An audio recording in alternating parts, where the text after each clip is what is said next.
What's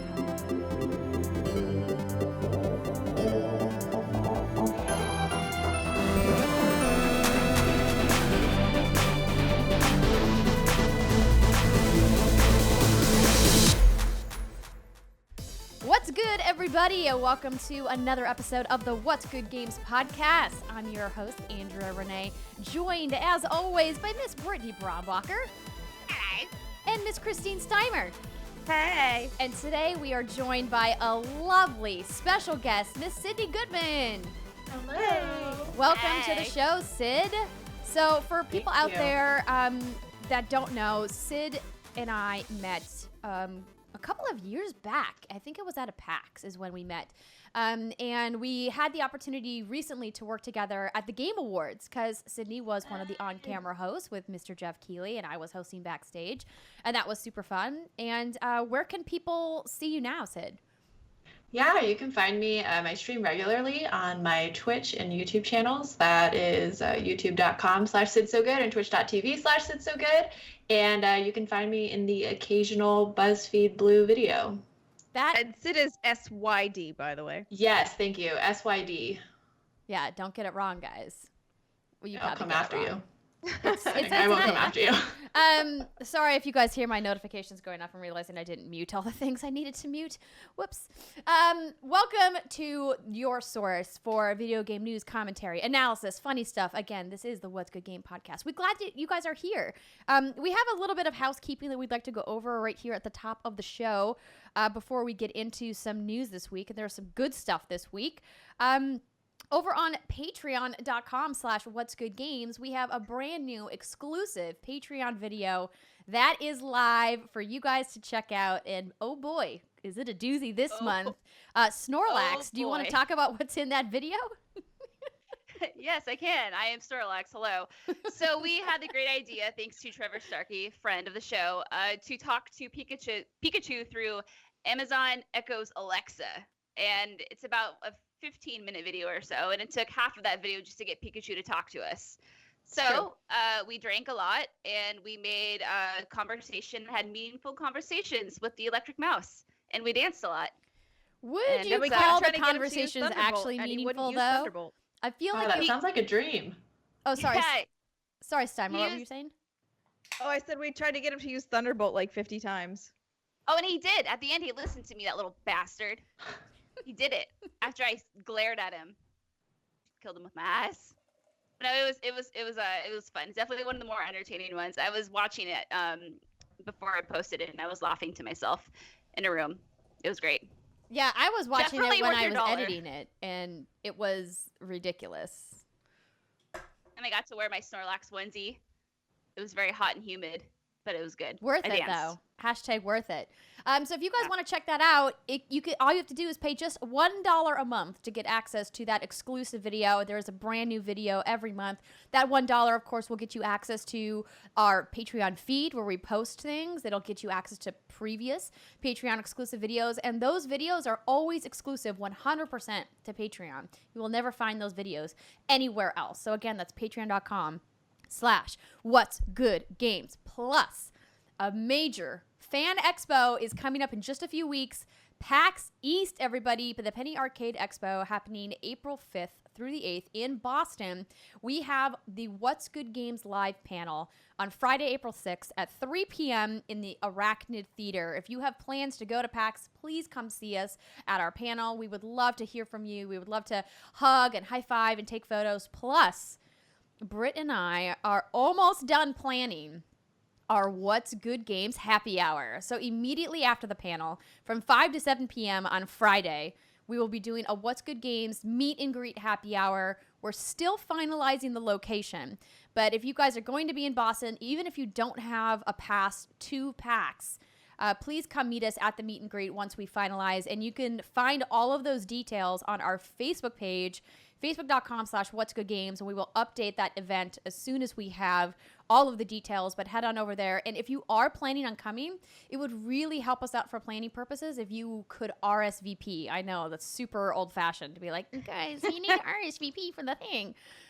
But we're trying to finalize the space, and we kind of need to know how many people are coming, because if you joined us at our PSX meetup, you know that we underestimated how many people were going to come, and it got a little hairy really quickly, and we definitely can't do that at PAX. We want to be a little bit more prepared this time. So if you are planning on coming by and saying hi and having a drink and shooting the shit with us about video games, let us know. That'd be great. And obviously, like, you know, we're not going to like hold you to it. If you can't make it, you can't make it. But if you're planning or even thinking about it, just click yes, I'm coming. That'd be great. Thanks. Okay. Britt, you have a note in here that's in bold in the show notes. You want to talk about that? I do. Ladies and gentlemen, those of you who use Apple devices, you are listening to us through the iTunes. There are 8% of you who are not subscribed to us. I know this because I went into our analytics. Yes, so we would greatly appreciate pull over on the side of the road. I don't care. Just don't hurt anyone. Hit that little subscribe button. That helps us out a lot. Please. I love it. You're like here. 8%. Okay. 8% of. Are you part of the 8%? It's such Are a you part of specific the number. You are. Don't be part of the 8%. No, I'm 8's gonna a keep- terrible number. Every week, I'm going to update us with that number. Better start going down. I would love to see that What? number go That'd down. be great. It's like 7%. 6%. I will. Okay. Someday we will I'm- get to 100% of iTunes users will be subscribed to the podcast. That's right. And if you want to, you know, if you're feeling really ambitious, if you want to leave a review, that would be cool too. Ooh. Hopefully it's a positive one. If you don't have something nice to say, maybe don't say anything at all. That old adage. But Maybe just unsubscribe and stop listening to us. maybe There you just, go. yeah, maybe why are you here? Plenty of other things to do.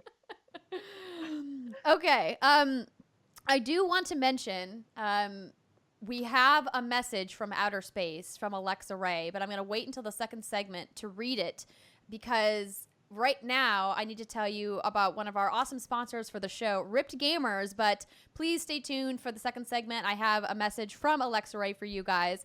But now I'm going to tell you that this week's episode is brought to you by Ripped Gamers. So the thing with gaming is that we often spend a lot of time sitting around, and that can mean that we don't end up as fit and healthy as we'd like. So our friend over at Ripped Gamers, Tim Ross, was in the same boat himself, and he got sick of feeling in worse shape than every Ripped RPG character he played. So he decided to do something about it. Fast forward to today, and he's lost over 40 pounds, got a college degree in exercise prescription, and helped dozens of others start their own weight loss journeys. Tim is super passionate about gaming and wants to help other gamers around the world get healthy and feel better about their bodies. He's created a home-based, zero equipment required fitness program and nutrition strategy designed specifically for video gamers. You can join the Ripped Gamers Facebook community for advice, support, or just to meet some fitness-minded gamers. Brett and I are popping in there. We see new WGGers in there all the time. It's awesome. And if you guys are really serious, he even offers one-on-one, entirely online coaching. What's kind of crazy, though, is that everything over at Ripped Gamers is completely free. The program, the Facebook group, and even the one-on-one coaching. Tim is just here to help you get fit.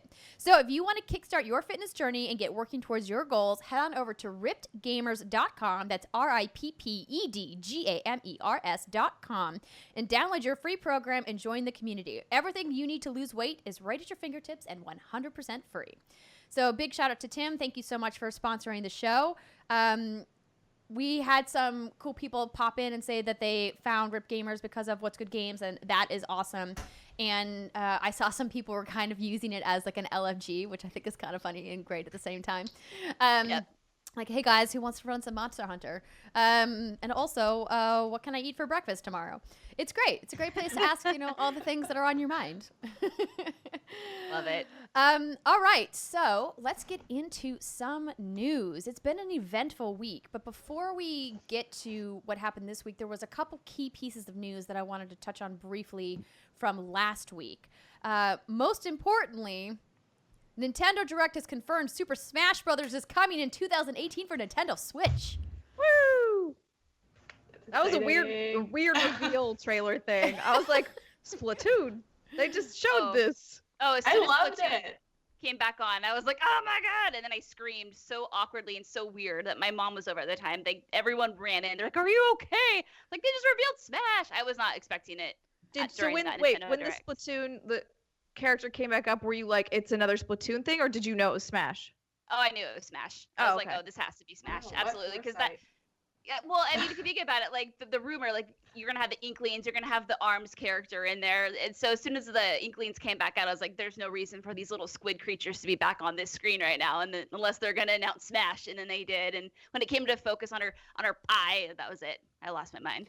Sid, Oh my God. what I did you have think? chills with you just re-describing it. I lost my mind. And I was at work and I don't sit next to anybody who plays games. And I like got up from my desk and was like, new Smash!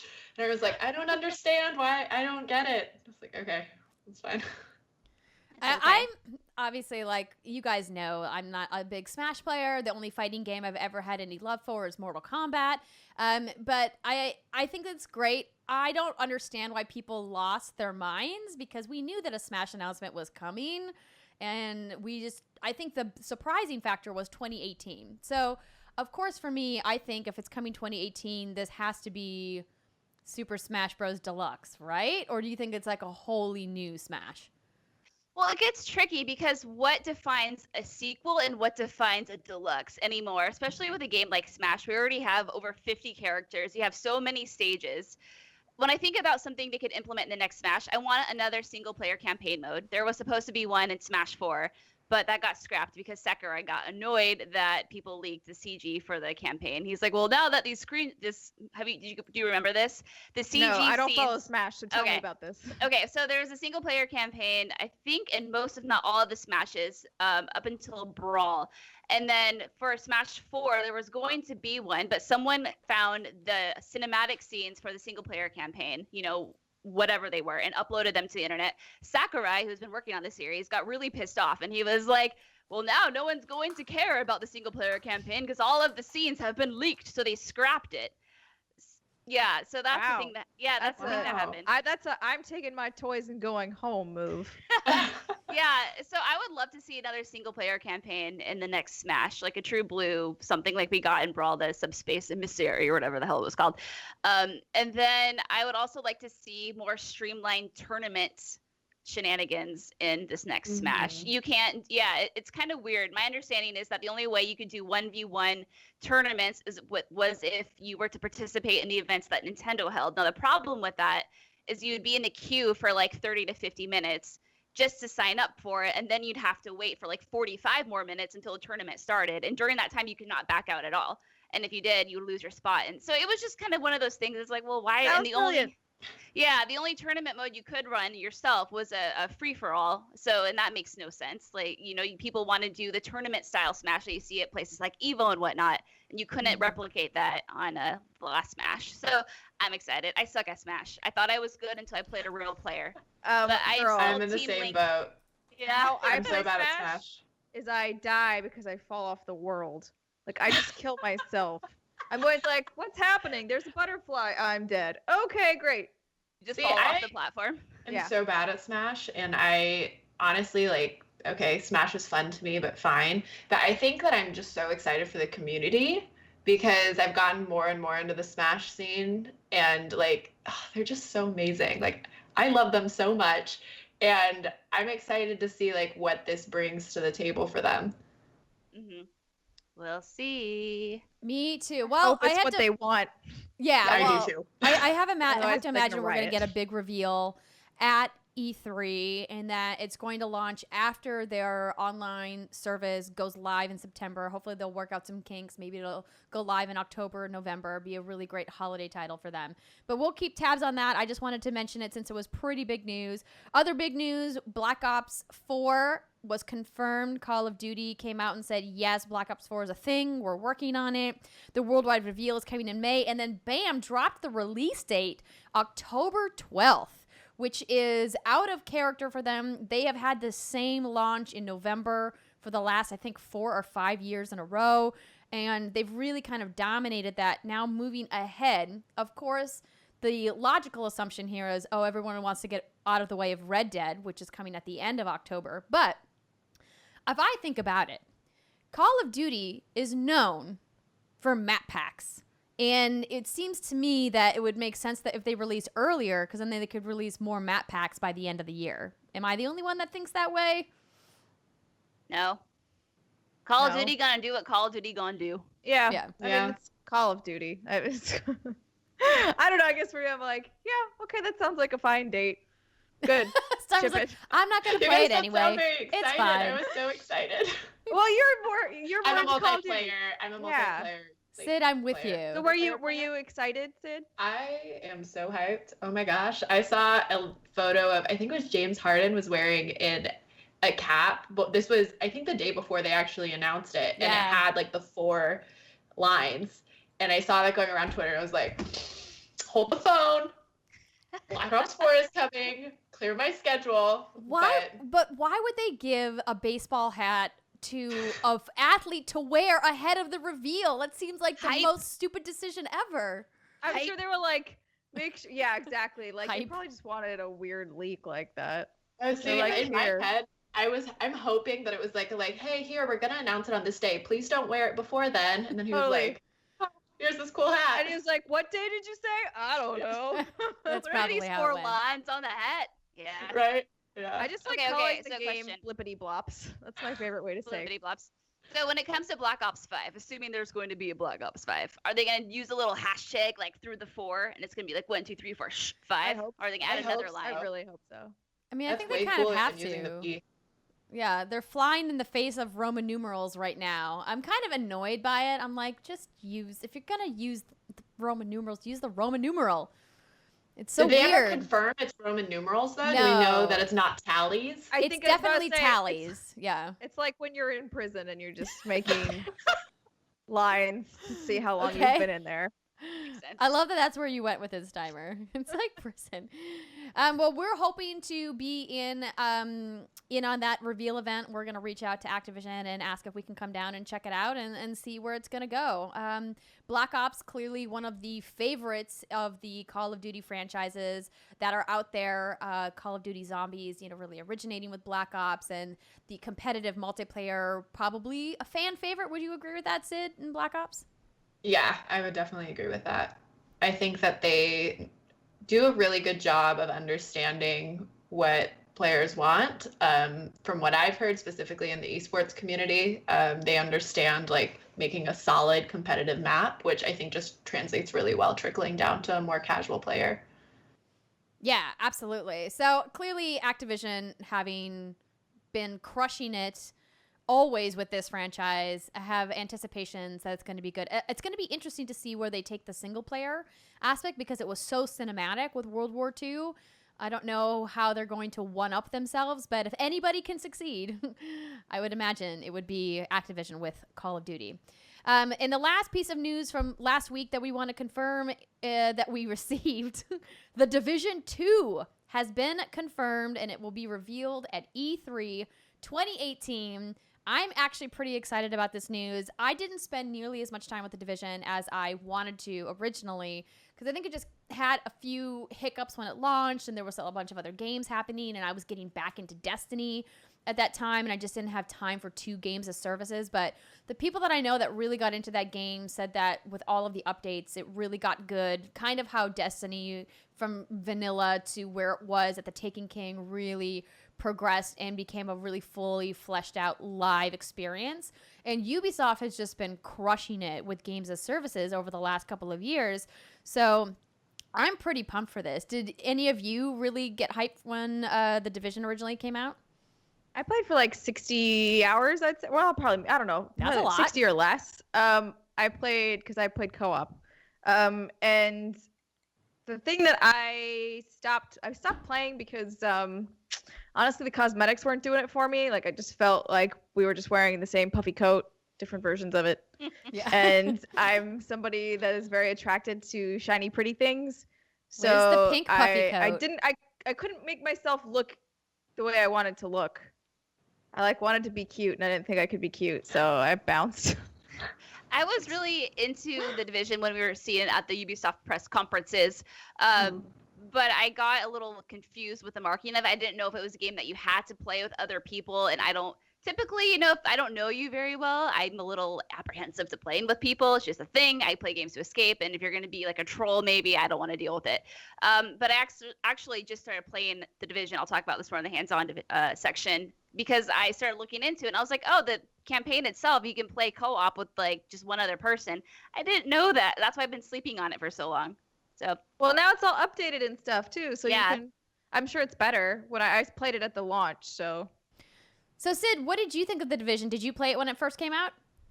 I played it a little bit. It was something, gosh, because they announced it at an E3. I can't remember what year it was, and then it felt like forever before it came out. Yeah. And I remember following it and all the trailers, and I was just like so pumped about it.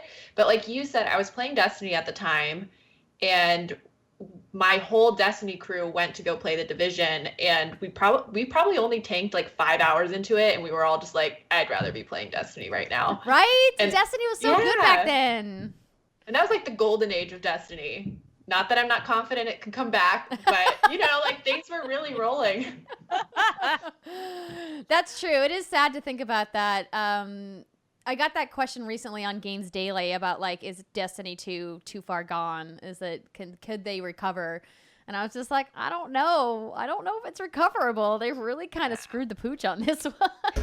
Yeah. I mean, I'm still rooting for them. I believe it, and when it happens, I might come back, but please just fix it. Yeah. And we're gonna keep our fingers crossed that they get their act together for the next expansion, but I'm not holding my breath, just quite frankly. Totally. Okay, so let's actually get to the news that's happening this week. The biggest piece of news out this week, Shadow of the Tomb Raider is coming this fall. So this originally appeared as a teaser countdown on the Square Enix website to celebrate the launch of the Tomb Raider movie, which we're going to talk about in just a minute. And then some enterprising individuals were like, yo, if you just inspect the HTML, there's a hidden message. So over on Kotaku, the write-up was, a new teaser countdown from Square Enix promises a big Tomb Raider reveal, but a quick HTML check will give it to you right now. Shadow of the Tomb Raider is coming this September. If you head to the official Tomb Raider website, you'll see a message promising an announcement, which was earlier this week. And that was on technically Thursday, March 15th, 2018, 6 a.m. Pacific time. The announcement is Shadow of the Tomb Raider is the climactic finale of Lara's origin story, available September 14th, 2018. So Square did come forward and reveal this on Thursday that yes, the game is in development, which we knew that's been rumored for quite some time, and now they are confirming the release date. This is crazy to me that they're announcing the release date, and the release date's so quick. It's just in a few months. I think this is awesome.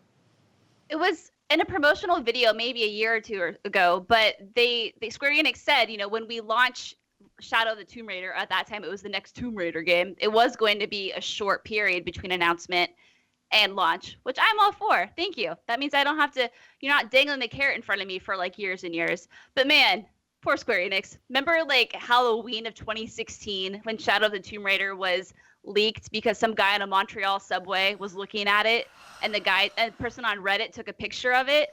It's just like, man. But that one, at least, that one's, I mean, it's not understandable, but it's more understandable to me than them having this in the HTML. Like, your audience is a bunch of nerds. Yeah. Like, it's really easy to I can inspect the HTML of this page. Like, come on. So the fact that they left that in there, I'm like, who built this? Yeah. Why? I agree What that is it was it? a stupid mistake that somebody is clearly going to get in trouble for. But I mean, at least the announcement is happening, when the leak happened to when the announcement happened, I believe was like 36 hours, maybe less than that even. So it's not like the end of the world, but just some additional information from Kotaku about who's developing this. Being developed by Eidos Montreal, the studio behind Thief, Deus Ex Human Revolution, and Deus Ex Mankind Divided. The previous two games were made at the San Francisco-based Crystal Dynamics, which is now working on the Avengers game. Eidos Montreal also entering the Marvel Universe with a Guardians of the Galaxy game that has not yet been announced. So this is interesting because it kind of makes you think about some tough questions. Is it going to be as good as the first two because Crystal's not working on it? Or is Crystal working on it? And if they are, how much of their team was working on it versus how much of their team is working on the Avengers title? Do we think that Eidos Montreal is going to be able to, pick up the torch or pick up the baton, however you want to say it, and really do this last finale piece in the trilogy justice. Do you guys have any concerns or thoughts? My only concern is that this happened with BioWare. Oh, I know, I'm sorry, right? it's just a Montreal thing, but they are completely unrelated. What do you got against Montreal Game Studios, Steimer? I have nothing against Montreal. There's I'm some just saying pissed off that people now in their BioWare cars. Montreal kind of screwed the pooch, to use the term you used earlier, with Mass Effect. But no, I mean the fact that Eidos Montreal has done Thief and Deus Ex should be fine. Knock on wood. And I imagine that somebody at Crystal, they have to at least have some sort of visionary there who's helping guide this. Yeah, I agree. Yeah. No timed exclusive this time, ladies and gentlemen. Nope. Never fret. If you're a PlayStation 4 owner, you don't have to wait a year. Was it a year? It was a year. Yeah, A year. it was a long time. PC And too had to wait, didn't they? I think they did, yeah. I don't think it was as long, but if I remember correctly, PC had a little bit of a lag time too. Are you Yeah. ladies surprised that there's no Switch announcement for this? No, I'm not surprised. Listen, Switch is great for a lot of things. This game, I hope they're going to make it more open world than the last game was, and the last game was more open world than the first game. And so if they're going to continue to build upon that, the Switch just, I don't think, is ready. If you're going to sacrifice resolution, frame rate, and raw graphic power if you put this game on Switch. Not to say that they can't make a dumbed down version of it, but I mean, that seems to me like a port that comes after launch, 6 to 12 months, even longer, maybe after launch. It's not like a day and date. I don't see why they would make that a priority. Oh, I'm excited. I love the last two Tomb Raider games, and the last one, Rise of the Tomb Raider, ended on quite a bang. My main issue with Lara in the second one was she just got way too self-important for me, and I kind of wanted to strangle her toward the end of the game because she was like, "Sorry, spoilers." I mean, I'm not gonna spoil the plot, but stuff she says. Anyways, she was like, "My father died for this," and you're like, "Did you not just see the 30 people who just died protecting the thing you're trying to get to? Do they not count? Is it just your dad that you're mad about? What? Are you serious?" I was like, Yeah. "Oh, I kind of hate her. I kind of hated her toward the end of that game." Interesting. I guess that kind of stuff doesn't really bother me because I feel like it's so fairy tale-esque and the video. It's part of fiction, right? You always have the hero. Look at all the Uncharted games. Look at how many hundreds of people die in that game. Yeah, but those are other innocent people. And it's not to me. Yes, Nathan Drake can kill 500 mercenaries because they're trying to kill him. The people who were dying that Laura didn't give a shit about were all these people who were trying to help her. They were they're all the native people, and they're all dying because the fucking Trinity's an asshole, and she That's just true. didn't seem to care. I mean, she cared a little bit, but not as much as her dad. No, Her dad I is the most agree. important person in the world. I agree Sure. that there was a lot of narrative dissonance in that game, and not just in the second one, but in the first one as well. I mean, we've talked about this before, how, you've brought up that rebar scene where she gets impaled and how it's just so unbelievable. You can get impaled through your abdomen and then go on to complete a whole game and fight and live and not internally bleed to death. And the idea that it's so hard for her to kill that deer in the beginning of the game, but then she murders hundreds of people throughout the rest of the game. Okay, to be fair, you can barely hunt a monster in Monster Hunter, but you can kill tons of people in other games, Andrea Renee. No, here's the thing. My other point. games. My point is you're playing a character, whereas in Monster Hunter it's a created character, right? It's my hunter. I customized her, and she has thoughts and feelings that I have infused into her. Whereas Lara Croft is an iconic, narrative, fictional figure, right? And the reason why I struggle with it is because it's you got to pick a lane. Either she's a badass tomb raiding bitch who can mow down anybody, or she's not. Or she's a pansy ass bitch who cries when she gets stuck through rebar in her abdomen. I would be a Yeah, who would pansy do that? bitch, for the record. No, this is all really interesting. It's stuff that I guess I don't really think about because I'm playing a video game. None of this stuff really makes sense anyway. I can't get shot 5 times and then my health starts to drop. I should be shot once Yeah. and then fall, but I don't. So it's interesting to hear about what you ladies pick up on and what kind of irks you and what doesn't. What you're able to write off as just this is a video game world or this is supposed to be realistic. I think. Yeah, go ahead, Go ahead. Steimer. I was gonna say, I think it's what they focus on. So every video game, yes, you get shot. It's a staple, I guess, is why I'm okay with it. You're gonna take damage you would not normally be able to take. However, when it's I'm trying to think of the right word, but more of the cinematics of it and the way they present it to be oh, she's impaled with rebar. And I'm like, she'd be dead. So, short game. I mean, I'm okay with a short game, but I don't think you meant for it to be that short. I mean, and I actually remember, I feel when I saw the game in a preview event, I think I was still at IGN maybe, or I don't know why I was there, but I was at a preview event, and I brought that up with them. I was like, that rebar is huge, and the way it's hitting her, she would die. She would just straight up, she'd be dead in that cave. And then he's like, we've actually heard a few people saying that. And then Well, of in course. the final game, I will say they made the rebar smaller. We listened to your feedback. Yeah. We listened to your feedback. Instead of not having her get impaled, we made the bar smaller, so it would be less likely to impale a important organ. What I found interesting is that didn't bother me at all in the game, besides kind of wincing when I saw that. But when we saw the movie, my first instinct was, this is so unrealistic. What is happening right now? She would be dead. And I don't know. I guess I never really realized the different standards I have when I'm playing a game. And like you said, you take bullet damage. So I think I'm kind of in this fantasy land. And when I'm watching a film, and to me, that has to be more grounded in reality. Yeah, so let's Yeah, talk it's about kind the of like- film. Oh, yeah. So sorry, Britt, where were you gonna say? No, go on with your bad self. Let's talk about the film. Sid, you've seen it, and Steimer, you've seen it, correct? We saw it Yeah. together. Oh, Yeah. awesome. So obviously try to keep any spoilers away if you can, but let's talk about it. The reviews are out now. The movie is out today when the podcast goes live. It feels like it's a mixed bag. It feels like some people are like, this is an awesome video game movie, and some people are like, it kind of sucks. And that's a bummer. I was hoping to get a lot of good feedback, but what did you think? How did you find it? Steimer, do you want to go first? No, Sid, you are a lovely guest. I have opinions.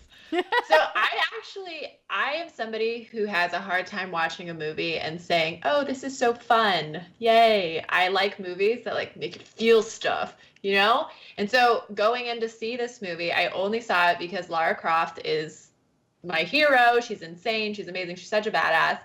And I came out of it having so much fun. I thought it was incredible. It was easily the best video game adaptation into a movie that I've seen. I felt like there were certain moments that were kind of nods to people who have played the game, and maybe it's because I recently played the first one, where she's, and this isn't a spoiler necessarily, but she's sitting on standing, and she almost looks up, and it felt in that moment that I could almost feel my finger kind of push her up to grab whatever she was looking at. And those kind of little moments for me were enough. There were some wonky parts that were kind of cringy, dialogue that you kind of were like, please stop talking, just start running and shooting things. But I didn't feel like that overshadowed the fact that it was a really fun, good movie. Yeah, no, I totally agree. And I like another nod to video games that I thought was clever was some of the sound effects that they did. So there are certain parts where the sound design mimics what happens when you are pretty low on health in the game. So when you feel you hear the heartbeat, they kind of do a few of those moments. And I was like, that's really cool, the way that they kind of tied that in there. And for the most part, if you've played the first game, you kind of know what this movie is. But I will say the direction they took with the movie, I preferred over the game. Interesting. the route they took the plot. I was like, so you're saying like the this. outcome of the movie is different than the game? The result. Yeah, I mean, yeah, not like obviously she's Lara Croft at the end, right? Still, but I mean, like the turning point or whatever, like the twist, they've changed slightly, and I've far preferred it to the game. I'm not caught up on the game, so that's interesting. Would to you hear. say, Steimer, it's your I'm trying to favorite be really video- vague. Would you say it's your favorite video game movie?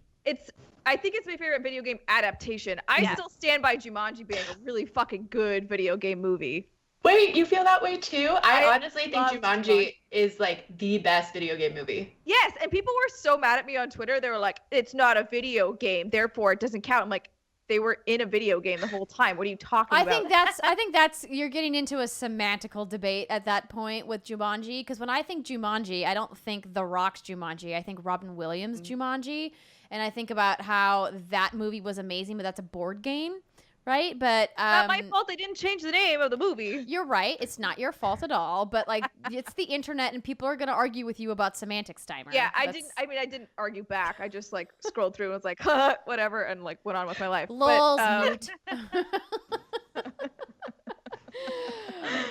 but yeah, overall, I felt similarly to Sin. We left and we were like, "Oh, it was fun," and like we liked certain parts, like action parts, and like, sorry again, like terrible descriptions because I'm trying to be stupid Yeah. vague.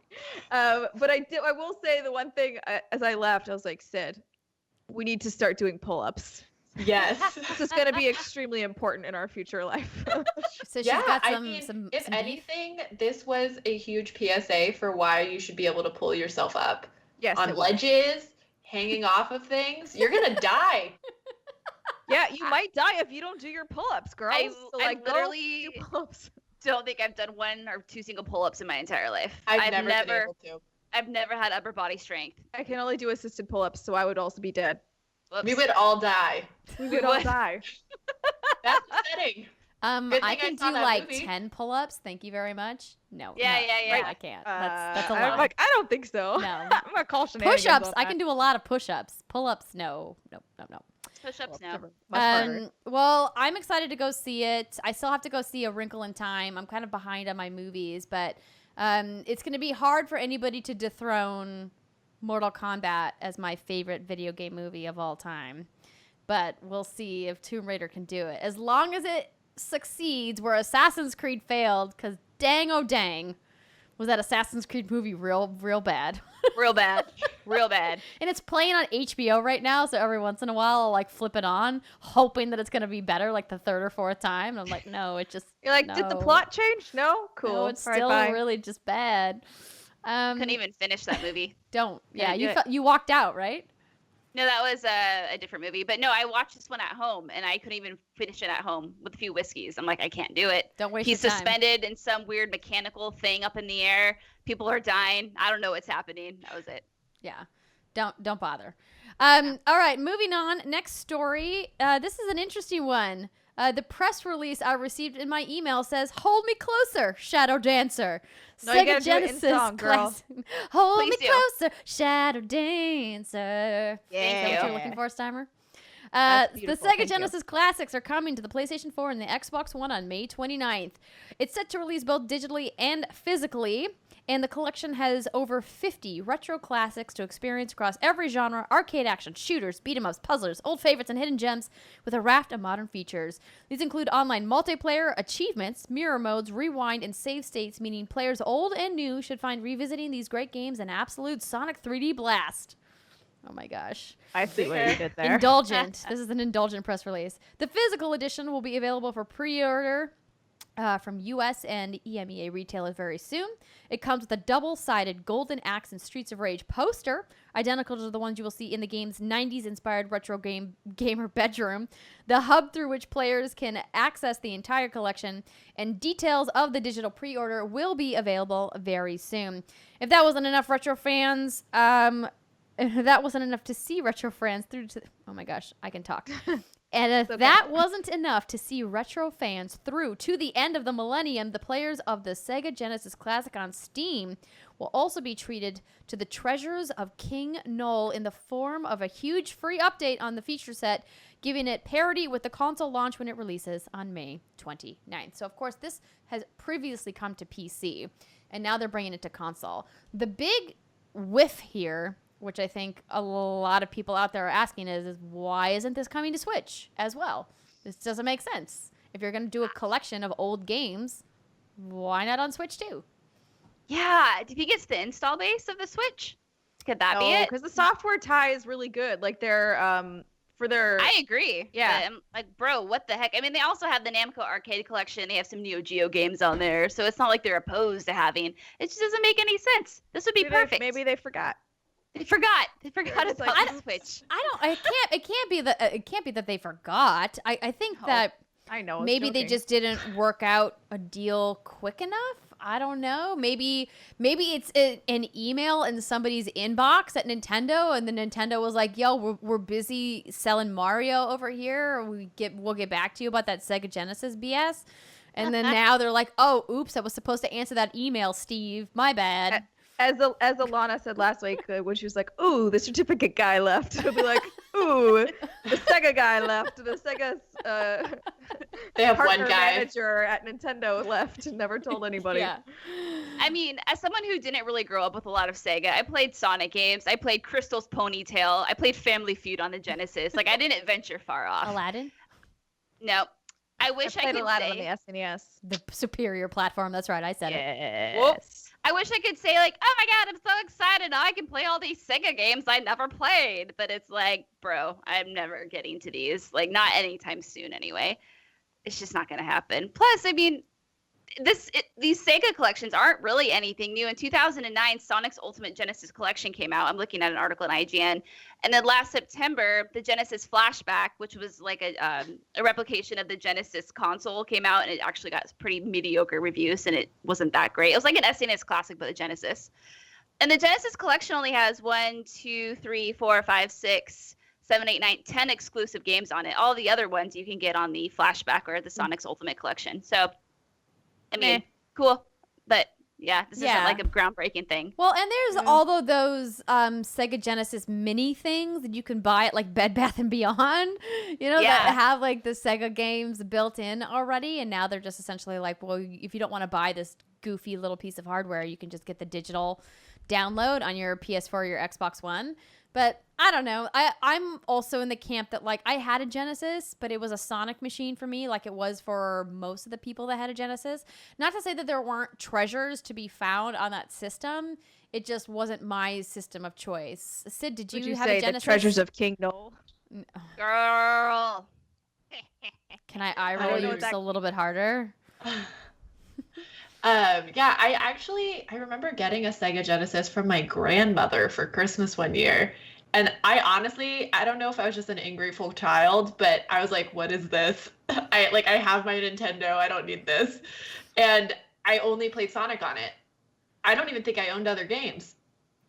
I had a great time playing Sonic because Sonic is fantastic, but that was its only utility for me. So I can't say that like I see this and I'm itching to go and purchase it. And yeah, I don't know. I would love to see a Dreamcast collection. That would be awesome. Like Okay. a Dreamcast I could get behind. I could get behind that. a Sega Saturn collection. No. Give me those Panzer Stop that Dragoon right games. now. Give me Skies of Arcadia. What? Not a fan? No. What's wrong with the Saturn? Poor Saturn. Rip in peace. Hey, the planet still exists. That's Thanks, true. Hammer. It's true. Well, if you're interested and you loved your Sega, congratulations. May 29th. Mark it in your calendars. Next story. Xbox E3 plans for Microsoft revealed for the biggest show ever. So over on Xbox Wire, they made this big announcement. Of course, Inside Xbox, their show, came back last week. They talked a lot about Sea of Thieves. They shot a dude out of a cannon and it set a Oh my Guinness God. World Record, So good. which is pretty What? crazy. Wow. And they said since Xbox made its first appearance at the Electronic Entertainment Expo in 2000, Xbox has had a major presence at the show, delivering exclusive and powerful ways to let fans in on what we're up to, and 2018 will be no different. In fact, It will be our biggest show ever.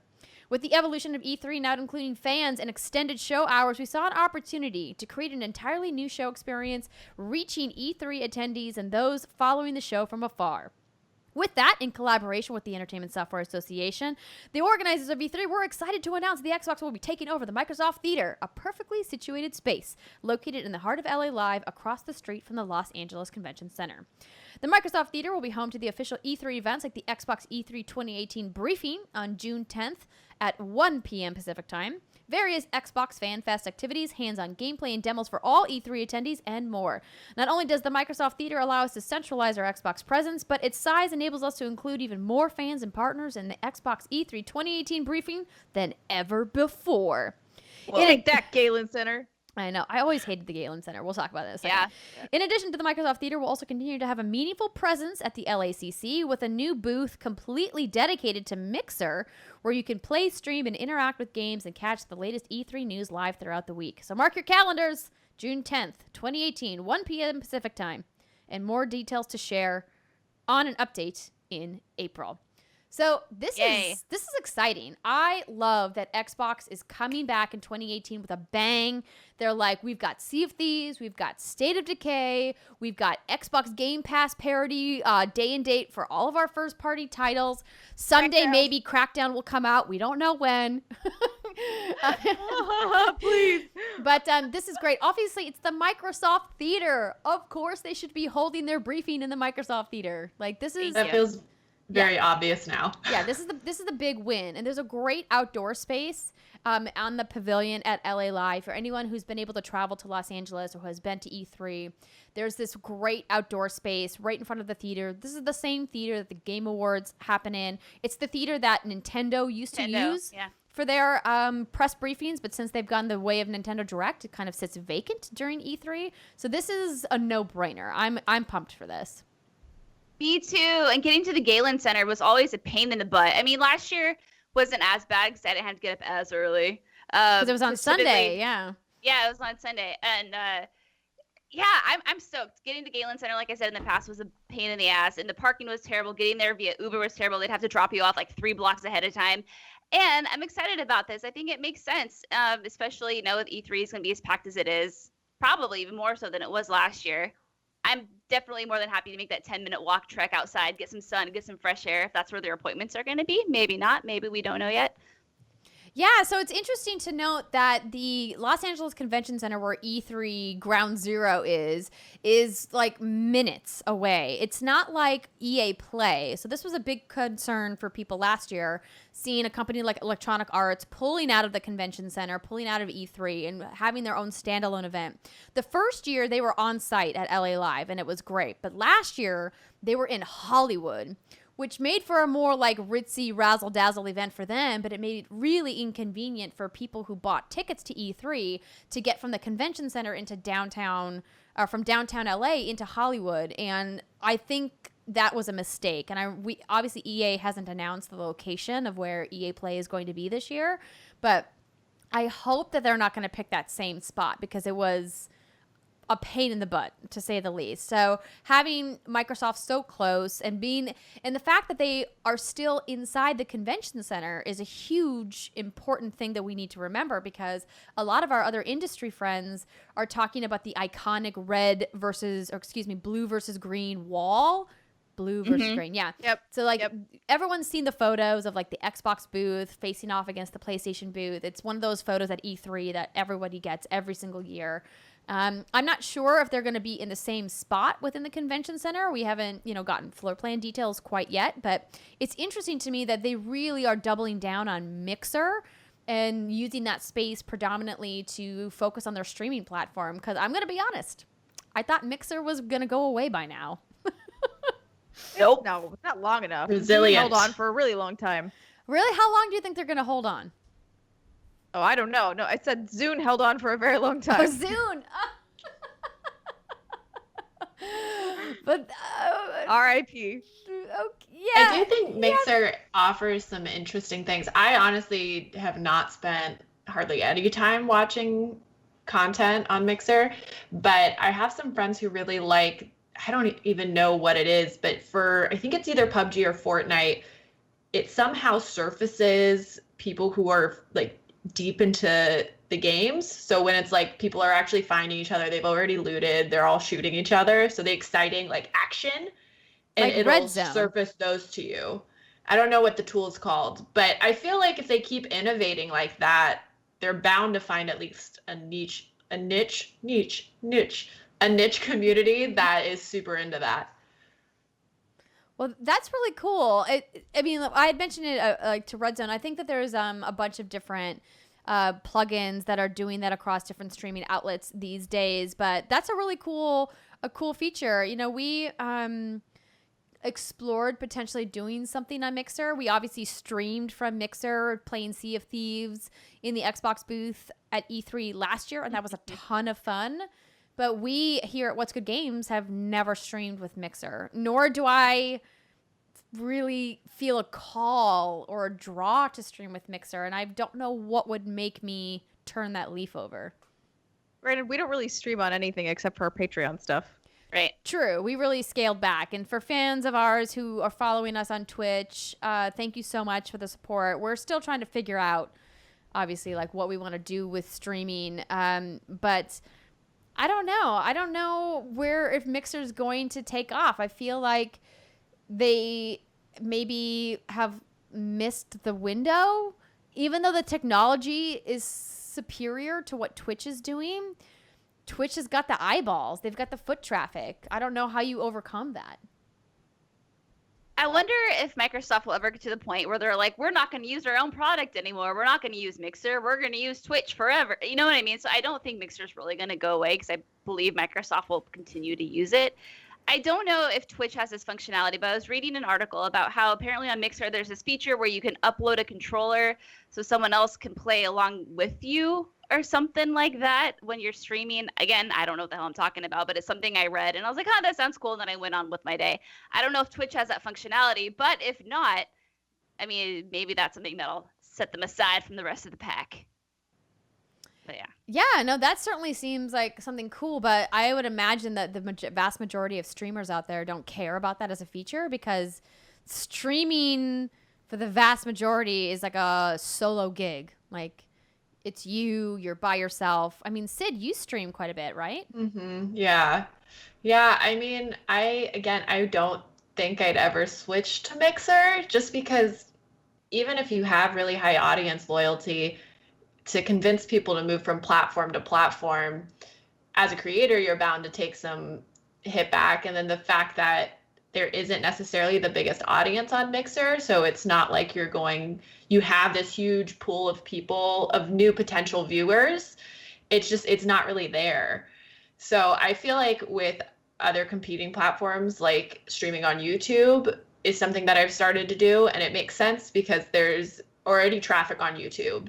And so there's viewers to be had, but on Mixer, it's just kind of this random thing. I'm not sure if maybe people who stream straight from console, so it becomes an accessibility thing. If you play Xbox and you want to start streaming and you want it to be pretty low risk, if that's a functionality that makes it worth it. I'm not really sure that I totally understand the appeal of Mixer. Yeah, everything I've seen from the kind of elevator pitch of why Mixer is better is that the technology is faster, so there is less lag time. So if we were playing like Jackbox Party Pack, for example, it would be more instantaneous versus having this like anywhere from 3 to like 15-second lag time, if not longer, depending on how the environment of Twitch is doing or YouTube is doing on any given day. And because the technology is there, they're able to do things like that. But I don't know how important that is for the vast majority of streamers, because most streamers don't need an instantaneous reaction from their audience because they're not reacting to what their audience is doing every given moment. For the most part, they're playing a game, and their audience is there to watch them play a game, right? 100%. Well, and I think you said it because I feel Jackbox might be the only game that I can think of that really would depend on instantaneous audience reaction. And I don't know that I've ever heard of full-time Jackbox streamers. So It's helpful for stuff like Telltale as well, or any game where you can make decisions, but that's or like that's the use case for it. Yeah. Like when you're playing the Hatful Boyfriend, the pigeon game. I remember you would stream that. You'd be like, all right, what pigeon should I date? And then you'd have to wait awkwardly. As, Then I had to wait for like 30 seconds, and I was like, cool, I'll just talk amongst myself, I guess. The golden days of What's Good Games. Yeah. Was your first reaction though, oh, I should stream this on Mixer? Like Mixer when you were waiting? or did it exist at that point? I don't think it did. Or did it? I think I'm it pretty did. sure it did. I think Yeah. it did, yeah. Okay, it did. I just didn't really think about it. So. Not you go. surprising. But speaking of streaming platforms, our next story is Twitch is giving Prime subscribers free PC games every month. So Polygon wrote this up. They say Twitch is expanding the number of freebies it's giving to Twitch Prime subscribers every month. The company announced a new initiative today called Free Games with Prime, which does exactly what it says. It gives members free games as part of their Prime subscription. Now, Twitch is already handing out free stuff with Twitch Prime members in the form of in-game items, ad-free viewing, channel subscriptions, and the occasional game.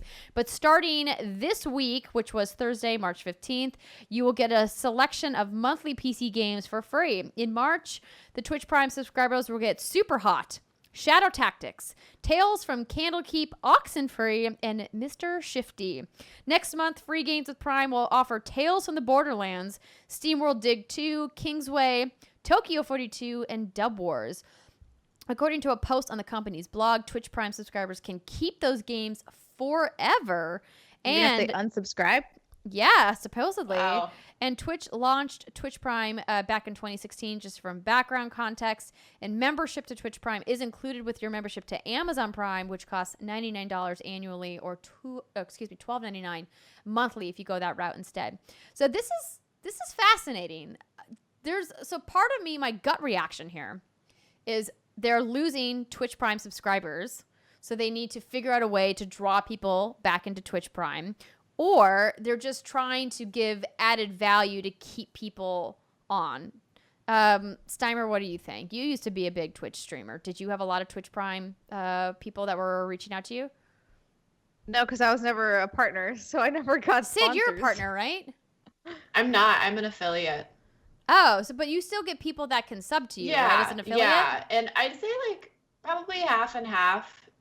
But I mean, I also don't have a large number of subscribers, so don't think it's like 250 Prime members. It's like 15 as far as Twitch Prime users. But there are a lot in my chat. I think what's interesting is that there was some blowback I think it was this week, about Twitch sending emails that were kind of like, hey, we saw you unsubscribed from this channel. Like, this really helps. It was kind of like a guilt trip.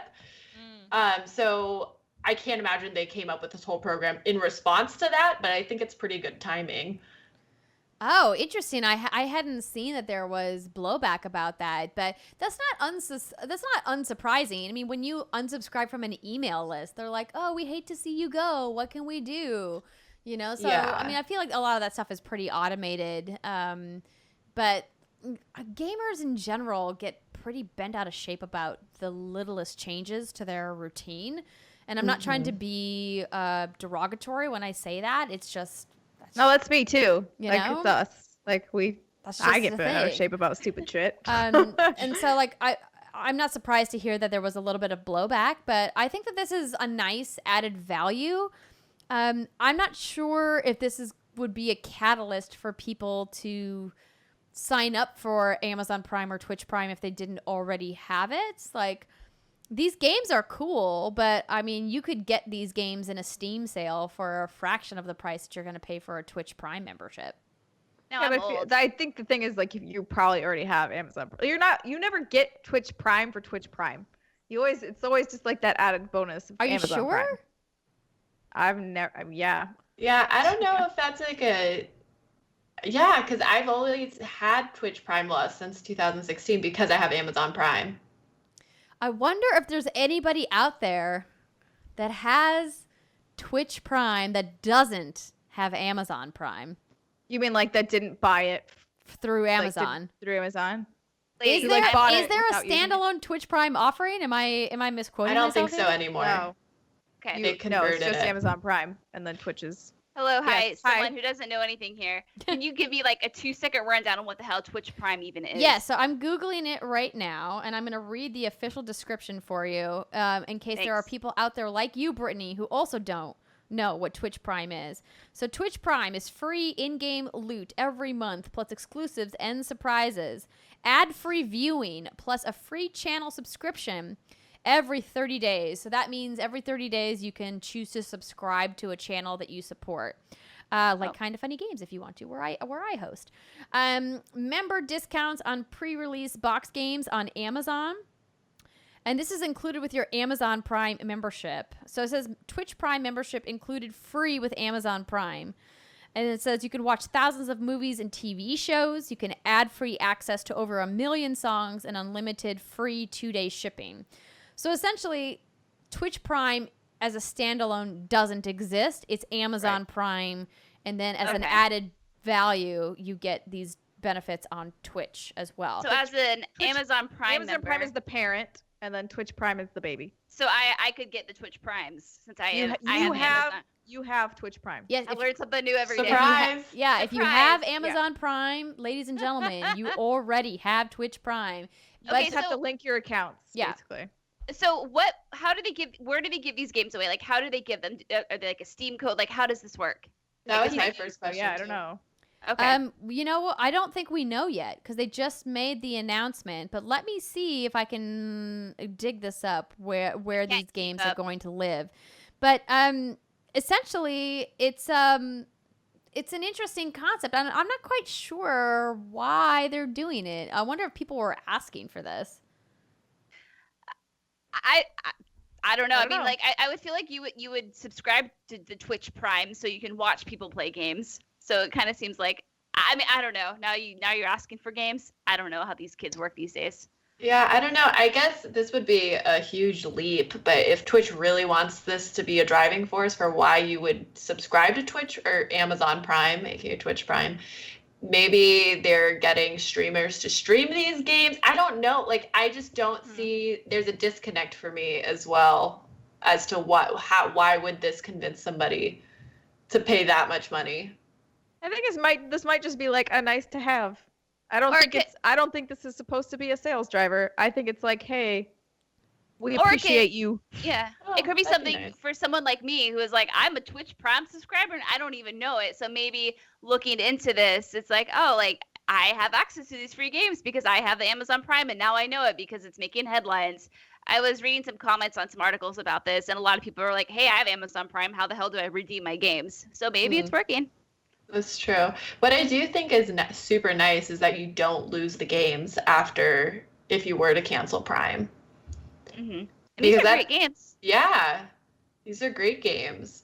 Andrea, we can only stall for so long. How you doing over there, baby girl? And I really, really, really want to talk about the next story because I'm so excited about it. Yeah, so it doesn't really say on the Twitch blog is where I'm looking right now.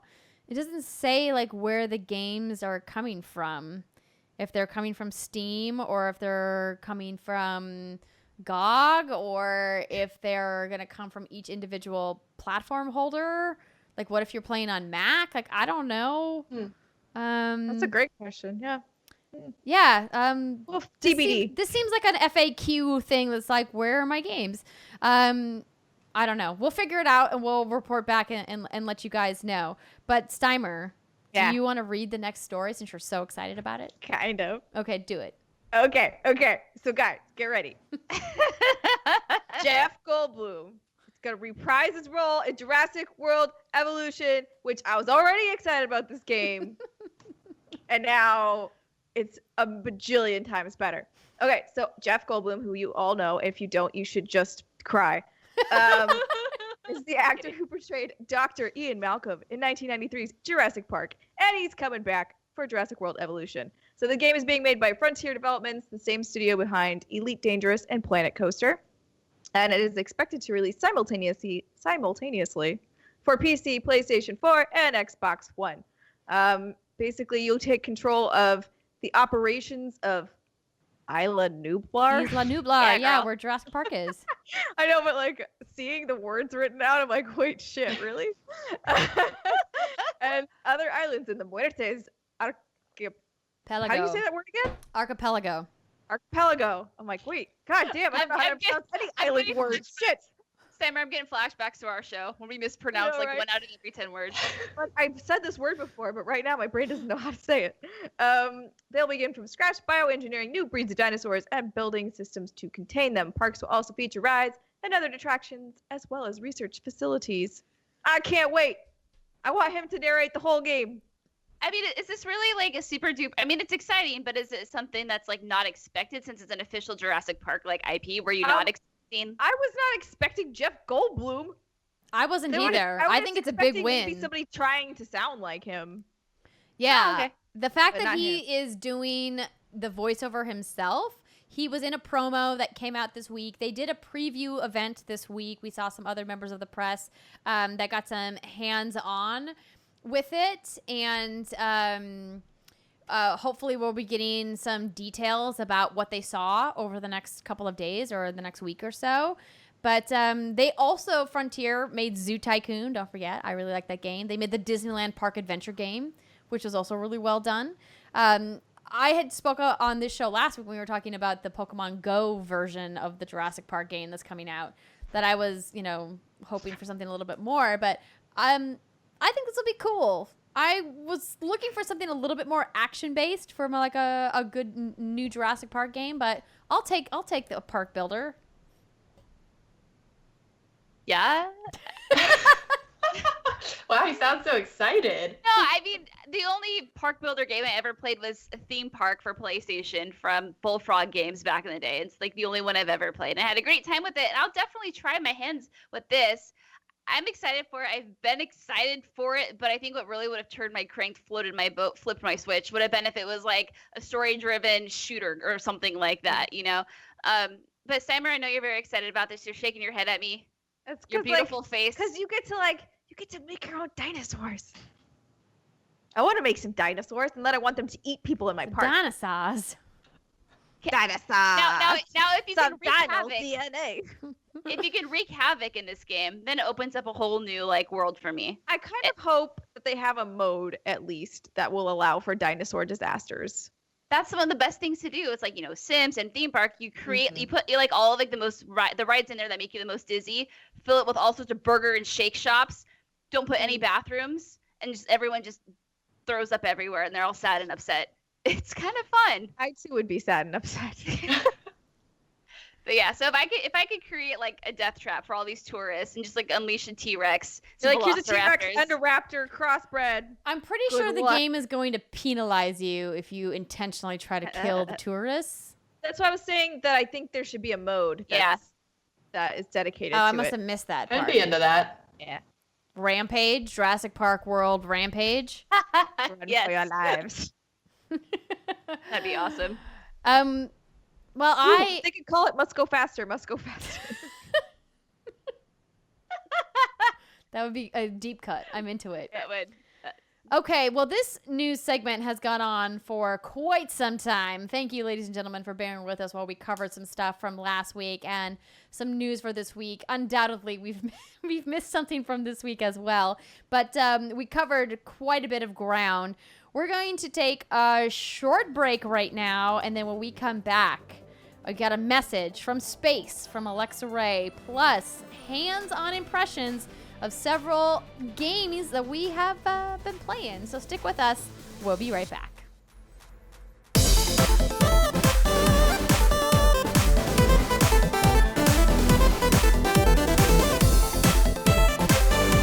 Welcome back, everybody. This is the segment 2 of What's Good Games, the podcast where we talk about video games. If you didn't know, here we are talking about video games. So, as you guys know, our 4th chair, Miss Alexa Ray Correa, has been out for quite some time. And she wanted to send a message along because she knows that you guys are asking and people are sending us messages and emails and tweets and Facebook messages. And so she was like, hey, I want to just, say something and give people an update. And I'm going to read what she wrote right now. So she says, hey, WGG fam, I apologize for my absence and wanted to let you all know I'm doing okay. I'm taking time off to deal with some health issues that I've had for a few years and heal. I know my silence has been frustrating, but a full body, mind, and social media vacation is the best thing for my health goals right now. In addition to the anxiety issues that I've been open about, I have a few injuries that have gotten worse that need my attention now. Although I've already told my doctors I want to just get in line for cyborg parts, but they don't seem to think that's a funny joke. It's been a rough road, but I promise you all I'm not going to actually leave the earth anytime soon. It's important for everyone to remember that your health comes first, and you should make decisions that are best for you when you need to. We only get one body, so you better fucking take care of it. I love you all, and I'll see you again soon. P.S. Yes, I've seen all of the Kingdom Hearts 3 stuff, and I still think Monsters Inc. goofy, looking stupid, ratchet as fuck. No, thank you. PPS, I have now cracked $400 in Fire Emblem Heroes, and I've started playing Kingdom Hearts Union Cross. I'm level 300. Fight me. I love her so much. Amazing. We obviously miss her a lot and are wishing her a speedy recovery and hope to get her back on the show soon. But thank you all for your patience and continued support. And we know that you guys miss her as much as we do, but she's doing better, and we hope to see her back on the show soon. She's not gone forever, I promise. The goodbye forever is just a ruse. Which is also a t-shirt at teespring.com/store/watchgoodgames if you want to. Oh, Look at that master plug. Just plug, saying. girl. Just saying. Alexa's back flipping off the earth in one of our designs. You should check it out. So thanks, Alexa, for writing in. And for everybody who is wondering, unfortunately, no, she will not be attending PAX East this year. She was originally slated to be part of our panel, to be part of the meet and greet, but because of the treatment that she's ongoing right now, it's not the right time for her to be traveling. So she's going to be staying in and taking care of herself, and she unfortunately will not be at PAX. So a bit of a bummer, but the good news is we're working on some fun special guests that are going to join us on our PAX panel, and we'll have more details about that in the coming weeks. So let's talk now about some video games that we've been playing. Britt, you always have something interesting on your list, and I appreciate that you'd like to take risks on games that I would see in a press release and be like, I don't know what that is, goodbye. But you're like, I'll try it. So the one that you have here listed first is Super One More Jump. What is this game, Britt?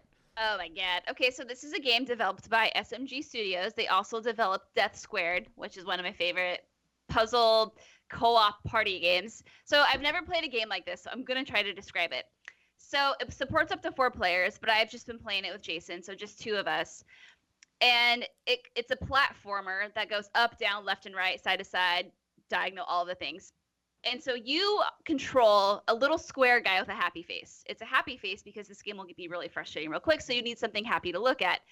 And so it's a platformer, and each section of the platformer is comprised of certain stretches of colored bars.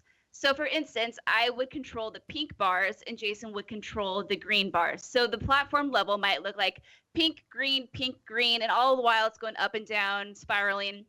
And I can only control the little smiley dude when he's on the pink bar. Now, as soon as you start a level, that little fucker's going. He's going on with his bad self. There's no stopping that hype train. And so it's up to me to make sure I push the jump button is when he's on the pink bar and then it jumps onto Jason's green bar, then he has to push the jump button. So it's a game of timing and precision. So would this game make you want to get a divorce? No. Okay, good. Thankfully, Jason and I are very patient with each other. And what's really good about it is you will die a lot, but the respawn time is instant. So as soon as you die, you're just right back at it. We have spent up to like 35 minutes per level. And now if you were to like cruise through the level and not make any mistakes, maybe 30 seconds or so. But because we kept dying, it's fascinating. It really goes to show you that it's not that you can't really multitask. You can't hold a conversation or thinking about anything else. You can't let your mind wander because you will just die clearly when it's your turn to make a move. There are 60 co-op levels. I know they're adding more. It supports up to 4-player co-op. Like I said, I think it would be something really fun for us to stream, maybe during a Patreon stream. Oh, you know how mad I get. No, I mean, you don't really get mad. I mean, I don't really get mad while playing this because you don't get mad. You saw me play Overcooked. I was mad at all of you. Yeah, I mean, it's impossible to not get mad playing Overcooked, right? Yeah, it's true. It's like $8 on the Switch is where I played it, and it's so worth it. I think it's really fun. It's a really fun party game, or just a game to play by yourself if you wanted to. It's definitely, you need to have the skills. But then how would it work if you're playing alone?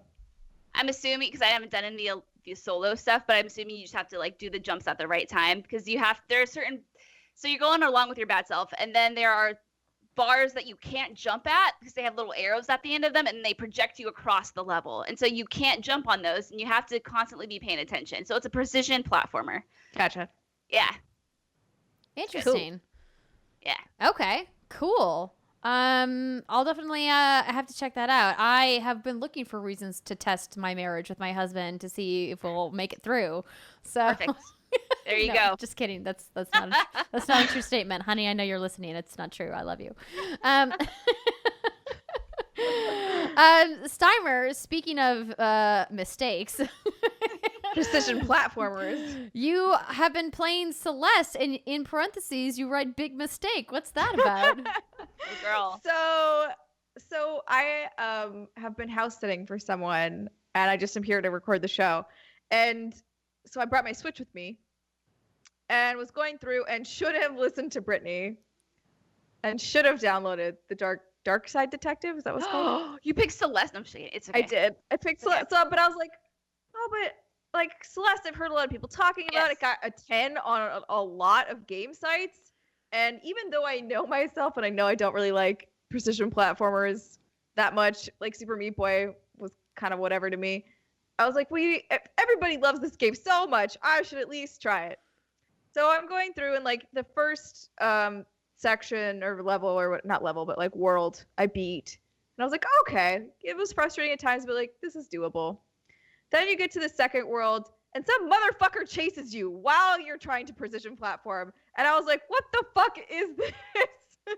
I was really mad. I was like, okay, this game is hard enough alone, like without the stress of something chasing you around the fucking map. And now you've got that element added to it. And that's kind of where I have noped out. And that's why I wrote big mistake. You haven't tried any of the assist mode options? I heard they're really what? great in Celeste. The what options? The assist mode options. I have not. I have done this unassisted. Maybe before you nope out permanently, worth contemplating putting on some handicaps. I mean, I probably need all of them. There's Help nothing me. wrong with that. There's nothing wrong with using Help the me. assist Where's mode. baby ass baby mode? Can that just be an option when you start any game? Hello, baby ass baby mode. Yes. Yes, please. Yeah, no, Because, it's in the options, in the assist mode I options. skipped right past it. So then I was upset about that because I made it through a few levels with this thing chasing me, and then there's one where I'm just like, I'm mad. So then I switched back to Mario, and it was like, oh, Mario. Relaxing. So much Relaxing. easier. Although I will say, so much floatier. I was like, can I mix like the precision of Celeste with the easygoingness of Mario? Because that would be amazing. That would. But you still should play Dark Side Detective, Steimer. I should. I can't tell you this again. What is Dark Side totally. Detective? Part of the thing with Celeste was I also wanted to play a game we hadn't talked about yet on the show. So I was like, well, I'll try this thinking game. about the content. I appreciate that, Steimer. Yeah. But so I'm curious, because Sydnee has a game written here called Toontown Rewritten, and all I can think of is the Tiny Toon games on SNES. Yes, girl. That's what I was thinking about, too. No, not at all. It's okay. Toontown was this like kid-friendly MMO that Disney put out. I think I played it in like 2004. And I don't know how long those servers were actually up, but they're down now, and a group of people have recreated the game. And so it's like nostalgia to the max, but it's just so pure. You play as Toon, so like these cartoon people. My name is Roxy Sparkle Flipper, if you see me. Oh my god. Shoot me a friend Roxy request. Sparkle Flipper. I'm a dog, and I'm wearing a Hawaiian shirt and a pink skirt. And you fight the evil cogs, they're like name droppers, like essentially they're like career people, and you throw pies at them and squirt them with things, and you have like suggested phrases that you can use to chat with people you're hanging out with, like thanks or you look nice great teamwork. And so it's like so pure. And I feel like I have been so incredibly stressed out in my own life that I started playing this because I was thinking, oh man, I love Toontown so much. I miss it. And then somebody said, oh, they recreated it. And it's all, I mean, I don't think they could ask for a profit because it's essentially Disney's IP and Disney's just kind of like turning a blind eye on that. But it's totally free. Everybody who plays it is so pleasant. I'm part of their Discord. So I streamed it and the community is so amazing. Everybody came in, they're like, welcome, we're so happy to have you. And they were just like super welcoming. And some of them like jumped on the game and carried me. It's great. Highly recommend. Amazing. That That sounds sounds adorable. awesome. I always love hearing these stories of positivity. So often in our business, it's the exact opposite where we hear nothing but negativity and toxicity. And hearing that you found this community that was super open and welcoming is really uplifting and great news. That's cool. I love hearing that. Yeah, it's amazing. One of the things that I've been playing to make like a hard pivot from Toontown is the new expansion for Assassin's Creed Origins called The Curse of the Pharaohs. I actually had to spend quite a bit of time finishing the Hidden Ones, which was the first expansion, in order for me to feel like I was leveled up enough to start tackling some of this. So what's cool about this is that it's set 4 years after the events of Origins, and we're really getting into the meat of where the Brotherhood began, talking about the creed and talking about the ideals of the creed. But that being said, I'm still pretty lost narratively as to what's happening. I realized last night after I put the controller down, because I was up until almost 2 a.m. playing, because the gameplay is still so good. But narratively, I'm realizing that I'm either not paying attention because I'm having too many whiskeys when I'm playing, or I'm just not that interested because it just doesn't connect with me for some reason. And I'm not quite sure why that is. I have a couple of gripes and a couple of praises. First praise being, OMG, this game got more beautiful and I'm not sure how. The same praises that I've had for this game maintained throughout the expansion. The weapon variety is fantastic. The open world exploration is varied and diverse and beautiful. The artistic competency from the team at Ubisoft, like, knows no limits. It's a beautiful game, beautifully rendered. The draw distance is fantastic. The skies, the oceans, the fucking blades of grass, like everything in the art of that world, still wonderful, amazing. Love being back in it.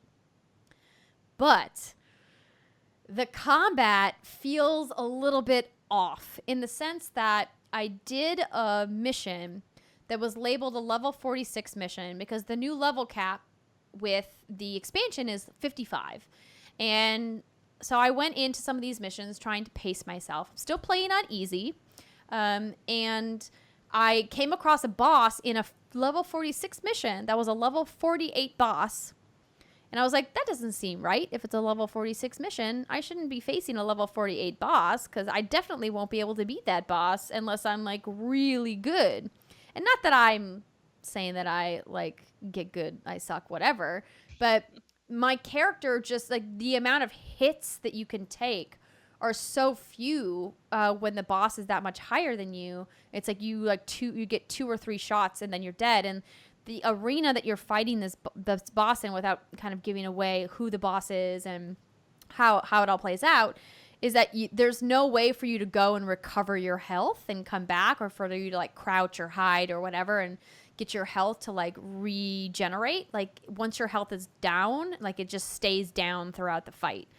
And so you just have to spend the majority of the fight like dodging and running around the arena and getting a swipe in. But then once you're out of arrows, there's no way to pick up more arrows. And then you have to like go in and actually, use your parries and use your dodges and try to do hand-to-hand combat. And it was really tough. I will say that I liked that I finally got a challenge, because playing on easy, you don't really get much challenges, which is weird because some games on easy mode are still hard in certain ways, but Assassin's Creed at high level on easy mode it's a walk in the park. I'm like one-shotting almost everybody. And like I realize that I should probably up the difficulty, but I'm like, I got other stuff to play. I'm just gonna steamroll these enemies and be on my way. But this boss fight, for some reason, like there was just like this disconnect, and it was really frustrating. And so I quit out of the boss mission, and I reloaded and went back and started doing more side stuff.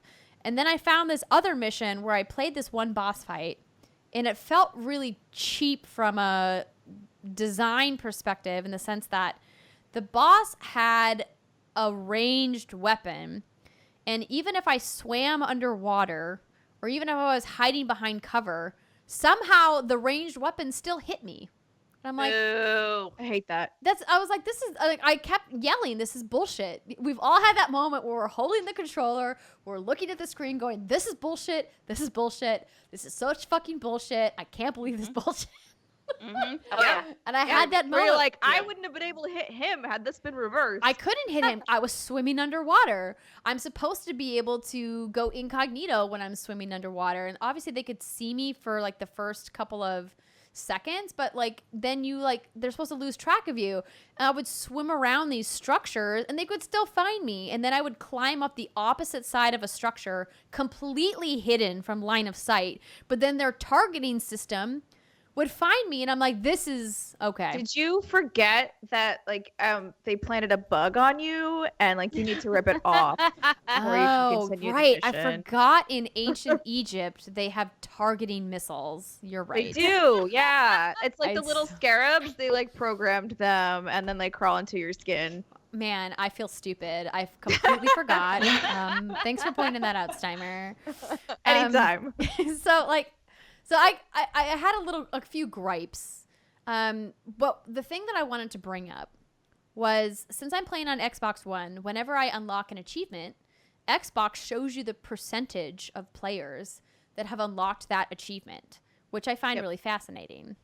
So in my quest to get to Curse of the Pharaohs, I finished the story missions for the hidden ones. How many people, what percentage of Assassin's Creed Origins players do you think 10%. have completed the DLC, the hidden ones? 10%. Any guesses, ladies? Since you said you're surprised, I'm going to say 87%.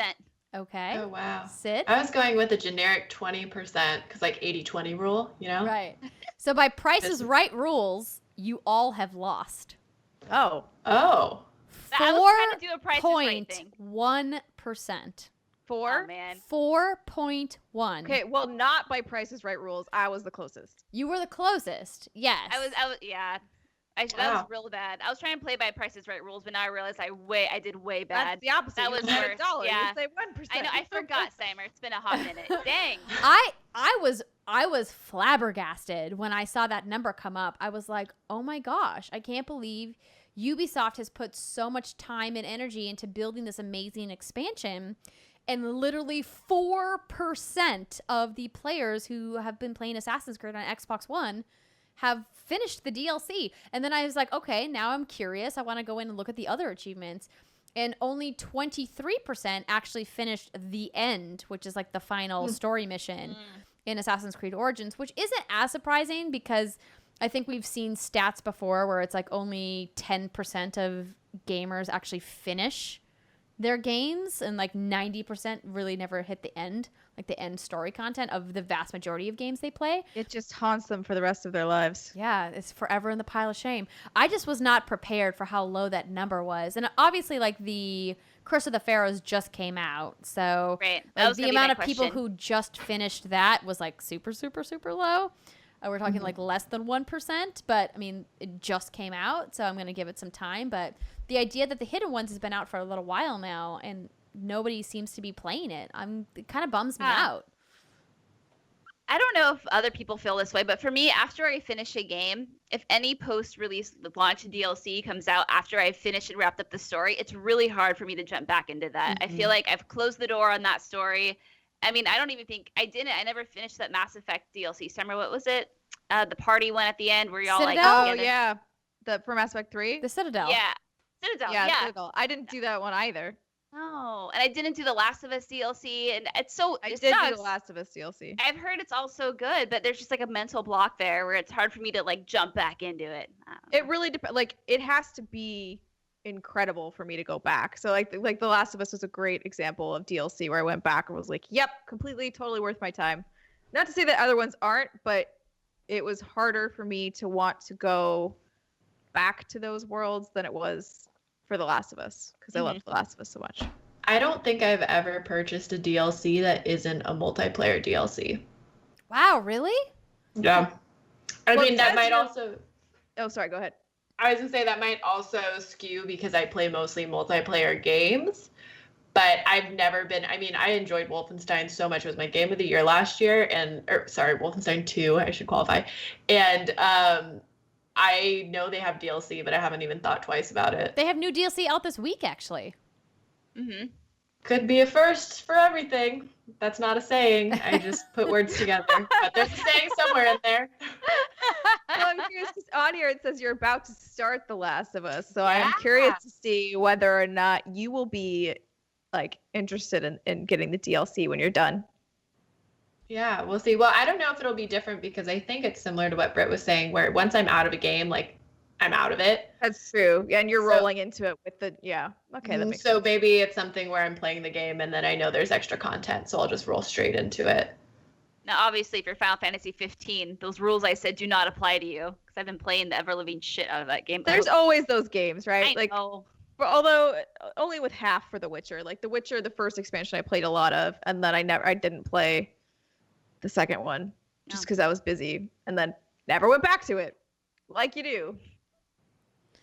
Yeah, so I just wanted to bring that up, and I thought that was interesting. I'm still I'm having a lot of fun going back and getting back into Assassin's Creed, and I was really looking forward to them trying to tie the threads, because as cool as I thought Bayek's story was, I didn't think that they did enough to really set up where the Creed is going, where the Brotherhood is going. In the main story of Origins, they started to get there right at the end, and I was hoping that the Curse of the Pharaohs was going to get there, and I'm just kind of starting to dip my toes in. I'm only a couple of hours into the Curse of the Pharaohs, so I still have a ways to go. But some of the new environments that they've introduced are really beautiful and really fun, and I'm glad to be back in that world, riding my abyssal steed on How fire. many hippos have you tamed? I finally unlocked the taming skill. I kind of didn't ever use it, so I'm looking forward to trying that out. I unlocked the underwater breathing thing, so I'm going to do some exploration underwater, and I really just need to try to remind myself it's okay to take a break from Monster Hunter, which has Yes, been it is, ruling girl. my world. And they obviously had a big content dump this week talking about how they're finally getting rid of carved griefers, which is great, and they have the new monster that's coming and some other tweaks and things that they're making to the game. So I'm probably gonna try to shelve Monster Hunter for a little while, because obviously we have Far Cry 5 coming. Next week we've got Ninokuni. We've got a lot of stuff Oh, happening. no. Ninokuni, sorry. People are getting their panties in a tight and twisted and uncomfortable bundle because apparently Ninokuni is only roughly 30 to 40 hours. Thank God. No, I know, it's a good thing. No, it's a great thing. And these are just some tweets I read, whatever. But yeah, some people are That really makes me upset about so it. happy. And I'm like, that's okay. I mean, because, that's good, because otherwise what we see is all that fluff and the extra content. That's why I haven't jumped back into Xenoblade Chronicles 2, is because I'm a little under-leveled, but the side quests are just so boring and repetitive. And I have to level the battle. You can't grind in that game with battles because each battle takes 2 to 3 minutes. I mean, maybe that's a little exaggeration, but it's I can't finish it. I'm 80-something hours into it. So it's just good to know with Ninokuni 2, bravo, level 5, good job. Made it Yeah. approachable. So Britt, while you're on the big screen here, you finally started playing The Division. What's that Yeah. about? Did the Division 2 So- news get you all hot and bothered? It did. So I was on the DLC podcast last week. I love those guys. That's Jeff Kanata and Christian Spicer. They're wonderful. Yes. Wonderful people. I had a lot of fun. And then we were talking about the Division 2 announcement. I'm like, I should look into this because I've never played Division. And then I found out, like I said earlier, that you can co-op through the campaign. And I thought, like I said earlier, you have to play with other people, and sometimes it's just not my cup of tea. So I was really excited about it. So Jason and I started playing it, maybe only like 5 to 7 hours in or so. It's fun. I can't say it has its claws in me yet, but I definitely want to keep playing. However, this is just really bad timing because, Far Cry 5 is right around the corner. So what's going to happen is this game's going to get shelved. And I don't know if That's fine. I mean, wait for the Division 2. Yeah. It'll be better. I know, but just hearing Jeff talk about it and how much he loved it, I'm like, it got me all hyped. So I set aside Monster Hunter. I would be down. I would be down to go back and get in. When I originally played, I put like 20 to 30 hours in. Maybe not even that much. So if you want to get in, that's what she said. Yes. Wait, where's the pillow? Thank you.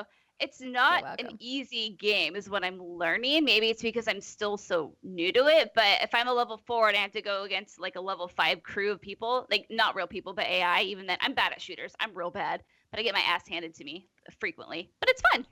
I like it. That's why you have people like me and Sid on your crew, and we'll help you out. Yeah. Carry me, girls. Pull me right back into it. Carry me. Sid, you've been playing another game that is really old school. Halo 3. What prompted this? Well, so Halo 5 started a playlist. I believe it started last weekend.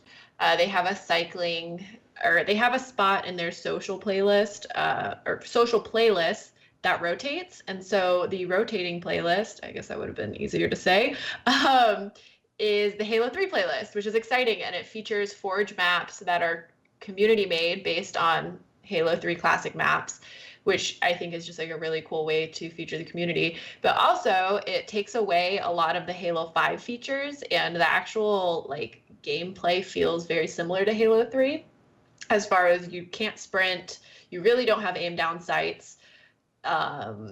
Let's see, you don't have a booster, you don't have the ground pound, so it feels like pure Halo, which is a really good feeling. I guess you could argue you could just go play on Master Chief Collection, but knowing that like my group of friends that all play Halo 5 and we can just switch between the two and it's super easy. It's incredible. I am so happy that 343 brought it back. That's awesome. I didn't know that they were doing that. What other things have you seen in the playlist? So there was like Shoddy Snipers was the last one that got rotated out for this, which is shotguns and snipers, a pretty classic Halo game mode. I think Infection was one of them. I don't think Infection is like a permanent playlist. I believe that's a rotating playlist. So they're all kind of like lighthearted, fun game modes for the most part. But this Halo 3 playlist, I'm like super into. I don't know. I'm always rooting for Halo to make a comeback. Oh, yeah. Always rooting for them. I'm rooting for a Halo 6 announcement with a 2018 release date. You think I that's know possible? that will not happen, but people like dropping the mic at E3, and that would be a mic drop. I will shit my pants. Dude, that would be I will awesome. lose my mind.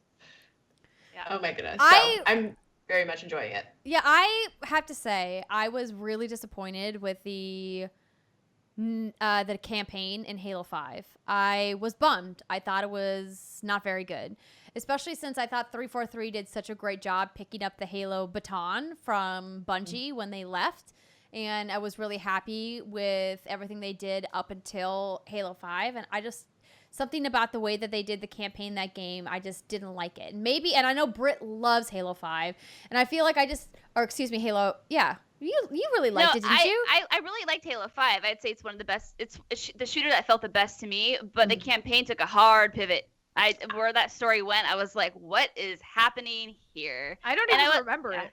I haven't played a Halo campaign since 3 was my last one, and I am a Halo girl, but I was happy with the trilogy, and I was just like, okay, I don't need this ruined for me. Maybe we co-op it together? Yeah. I feel feel like I could get back into it and play some Halo if I had some of my peeps with me. I haven't played Halo multiplayer like in earnest since probably Halo 4. I dabbled with Master Chief Collection when it came out because they did such a robust offering, and I was really impressed with what 343 put together for that collection. But I didn't get into Halo 5 multiplayer at all.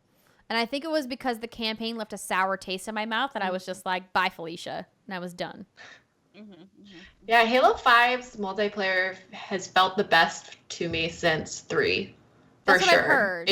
It feels very back to the basics. I'm not happy that there are no BR Start playlists in rotation. Well, that's not true. The Halo 3 playlist is BR Starts, which is incredible because the battle rifle starting is not in Halo 5 normally, which is irritating. But the multiplayer feels good. I'm really, really happy with the direction that 343 has taken it.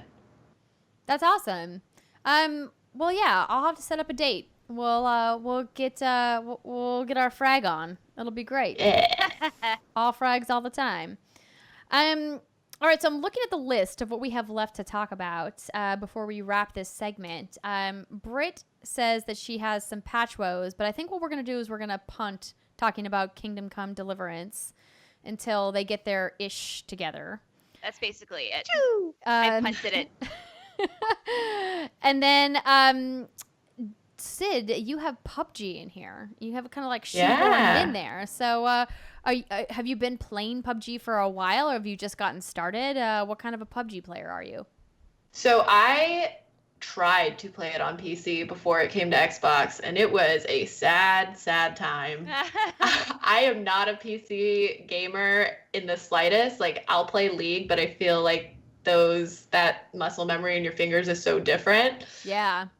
So when it came to Xbox, as many people were so stoked, and then there were so many issues with rubber banding. I mean, it is technically still an unreleased game, as far as it's not the final form right now, but it made it kind of unplayable. So in the last week, I finally came back to it, and I'm really happy with the state of the game. I feel like they've fixed a lot of the weird issues. As far as it translating from PC to Xbox, it's not seamless. The controls are very, very clunky, and it's pretty unintuitive. But I'm having fun. I am definitely more of like, I'll loot and kind of like, I'll get some gun battles in the beginning and then kind of just stay on the coast and look at the rocks and the ocean. That's what I would do. I'd be like, oh, look at this beautiful This is the seaside. best way. I hide Right. this rock right here. Exactly. I'll go prone in this bush. Amazing. What So- stimulating gameplay. What a great. Yeah, exactly. How? So Jason's gotten into PUBG like a lot. Like that's mostly all he plays now when he's not co-oping with me. So I get to watch him play because we have 2 TVs in our living room, and so I'm watching him play. And every time I look over, I feel like there's an enemy halfway in the ground, and they get in like a punching match, and the other guy is like stuck in the ground. He can't move, so he obviously loses. It's just so janky, but I mean he loves it, and I'm like, all right, you're one of them, man. It's all good. I don't Yeah. play PUBG. But, Well, especially when you get like a nice squad going and you get like Yeah. the call outs and people are just taking it. I take things seriously, but the group of people that I play with take it very seriously. And I work with them, so I feel like if I let them down, then I just kind of get death glares when I get to work the next day. So it's high pressure, high stakes, and it feels nice when you see like the chicken dinner pop up. Except for it's kind of anticlimactic. I don't know. I want like something pop up on my screen and like dance for me. You want a But- chicken to come dance? Yes, that's exactly. And then what I end up want. on a plate and be Yeah. like, eat me. That's 100% what I want. You can have that idea for free. PUBG. PUBG You are Corp. listening? Are you listening to our podcast? Probably not. Probably not. No. Not what? Do any of you guys play any battle royale games? No, I we have played like a bit, Andrea. You and I played Fortnite for like a hot second. literally a hot second. Literally We're a talking. hot We second. played that game for like an hour. Yeah. I want to get back into Fortnite Battle Royale because I really love Fortnite Save the World, and I've been a big proponent of Fortnite the game before Battle Royale was even a thing. And now they're just crushing it with Battle Royale with crazy numbers. They finally introduced it on mobile. iOS signups are happening. I think they're going to be coming to Android. The idea that they're doing cross-play and cross-progression between PC and PS4, and then and iOS, and then Xbox PC and iOS. And of course, another story came out about being like, oh, Microsoft says Sony's holding back crossplay on Fortnite. Yeah, well, duh, it's the same issue. Yeah. But I think that, it's crazy how giant Fortnite has become. We're seeing these stories about all these athletes that are doing like the Fortnite dances and Roseanne. wait, Roseanne. Oh yeah, Roseanne got 20 victory royales or some shit like that. Gosh. Or was that she was hacked? I don't know if that was a real tweet. Even if it wasn't, even if it was hacked, that's amazing. Pretty- I love the pretty idea funny. of Roseanne getting it. But Battle Royale as a game type for me is not exciting because I need to have more objectives. And at least in Fortnite, there's like the build element, which gives it a little bit of variety over PUBG. But PUBG has like cool vehicles, but Fortnite's working on it. They're adding jetpacks and shit. But I don't know. There's just nothing about Battle Royale that draws me in because I feel like there's so much just running around, and then all it takes is one shot, and then you're done. And I'm like, that's kind of a wah-wah for me. I need something a little bit more satisfying in my gameplay experience. That's fair. I mean, I definitely go back and forth. Like I used to switch off between Fortnite and PUBG for probably 2 months. That's all I played. And then I just hit this wall similar to you where I was just getting killed immediately. It felt like everyone got way better than me and I was just awful. And so it was like, I'd rather play something else. But when you kill somebody, it feels good. It feels good. Just quote that. Yeah, I don't doubt the satisfaction of when you win. It's good. But there's too much else to play right now. I'm, Totally. obviously, like I've talked about on the show, I'm like all the way in on Monster Hunter, and now I'm playing Assassin's Creed, and I still haven't played Farewell. I know some of you are wondering, ladies and gentlemen, where is the Life is Strange Before the Storm Farewell episode spoiler cast? Well, we wanted to give you guys some time to play because it just came out last week. So we're still figuring out, and GDC is next week. We're having another special guest. Khalif Adams is going to be on the show, which we're super excited about. So we're probably not going to do that next week, but we are working on it. Sid, are you a Life is Strange fan? So I got to play a little bit of I got to play a small demo of the one that just came out, but that's my first intro into the whole thing, and I was sucked in. It's so good. All it took was that maybe half hour, and I am in it to win it. So that is one of the games that I have to play. I have it sitting on my desk. That would be a Do good it. game to stream if you're open to that, because it's such a tense game. Some of those decisions are really hard. Something just for funsies if you ever wanted to do it. But just so you guys know, we're planning on doing it. We don't have a specific time frame yet for when the spoiler cast is going to happen, but we'll give you a week of notice. But if you haven't played it yet, maybe put it on your to-do list of something that you should play within the next couple of weeks. And we're going to be doing our spoiler cast of that soon, but we haven't forgotten about it. Just so everyone who's out there asking, being like, you guys ain't even talked about Life is Strange. Trust me, we know about it. We're thinking about it. It's on the brain. We also are really, torn because we would love to get Miss Alexa Wright in on the spoiler cast because she's been such a big part of all of the other ones.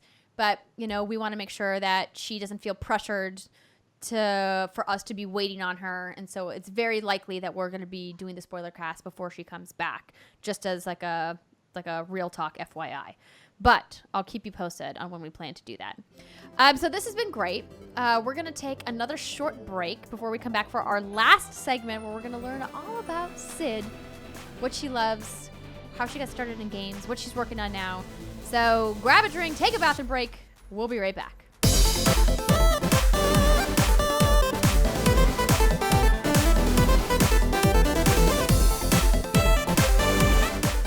Welcome back, everybody. And this is the final segment of the What's Good Games podcast. And today, we have our wonderful guest who's been with us all show, Miss Sydnee Goodman. So, Sid, we talked briefly at the top of the show about your channel and about Twitch streaming and the other things that you're working on. But before we get to what you're working on currently, I'd like to talk about how you got into the games in the first place. Now, normally, when people ask me this question, I'm like, ugh, again, everyone asks me. So I feel it only necessary that I have to pass the burden on to you as our guest to ask you, how did you get into games? When did you start playing video games? Well, first, am I a complete narcissist? I love it when people ask me this question. I'm like, yeah, let me start from the beginning. Like, I love it. So I think you might have just revealed something about myself that I didn't know. Great. But I have to say, like, it started with my dad. He is a huge gamer. And my mom actually has always said that from the time that she found out that she was pregnant, or they found out they were pregnant, I guess, do you use those pronouns? She was pregnant. No, I mean, like, whatever happened. We can have a debate about the we're pregnant thing later. Yeah, we'll table that. But that my dad's biggest thing was as soon as our children have dexterity in their thumbs, they will be playing video games. Nice. And so I just always had a controller in my hand. I remember getting the Nintendo 64 for Christmas, and my dad, like, I didn't know what it was. My dad was just like, you'll love this, don't worry, and just taught us how to play games.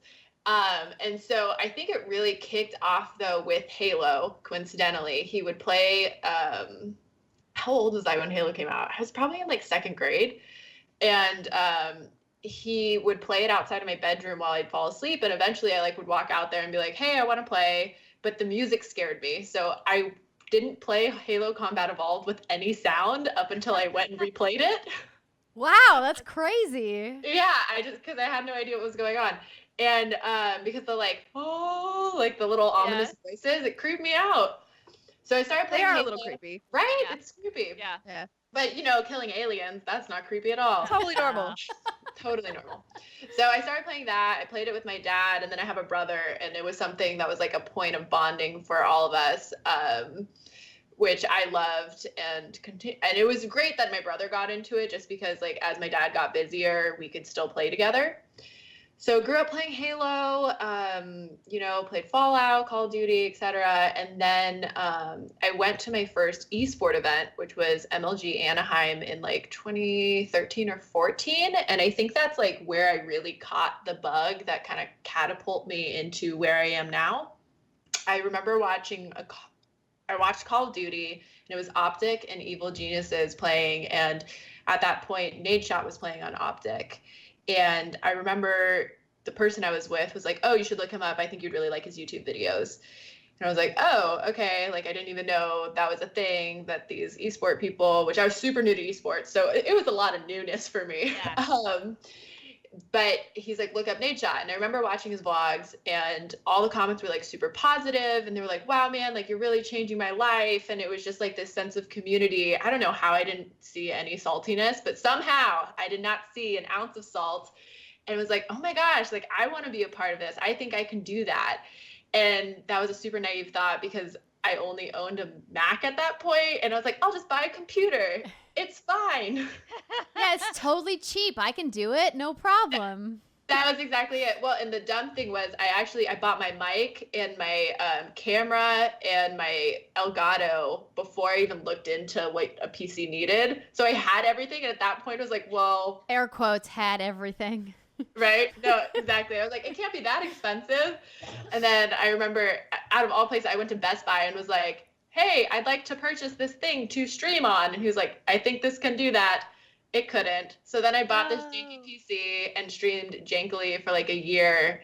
And my wonderful community helped me like build a PC that can actually handle streaming, which is incredible.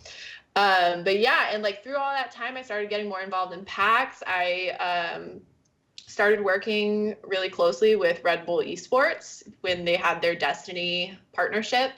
So I had the privilege of being a part of like the Rift exhibition, which was when they debuted Rift, one of the multiplayer modes, and just fell in love with the people, really. I'd say like as much as I love games, like I love games, but I really think what like keeps you going when, you know, there's like not very many games coming out, or now this has luckily become my job, but sometimes a job is a job and you're kind of like, eh. But it's always the people that keep me coming back. Like, I feel so blessed to know you guys and just the people who have like ushered me into this. So I feel really lucky.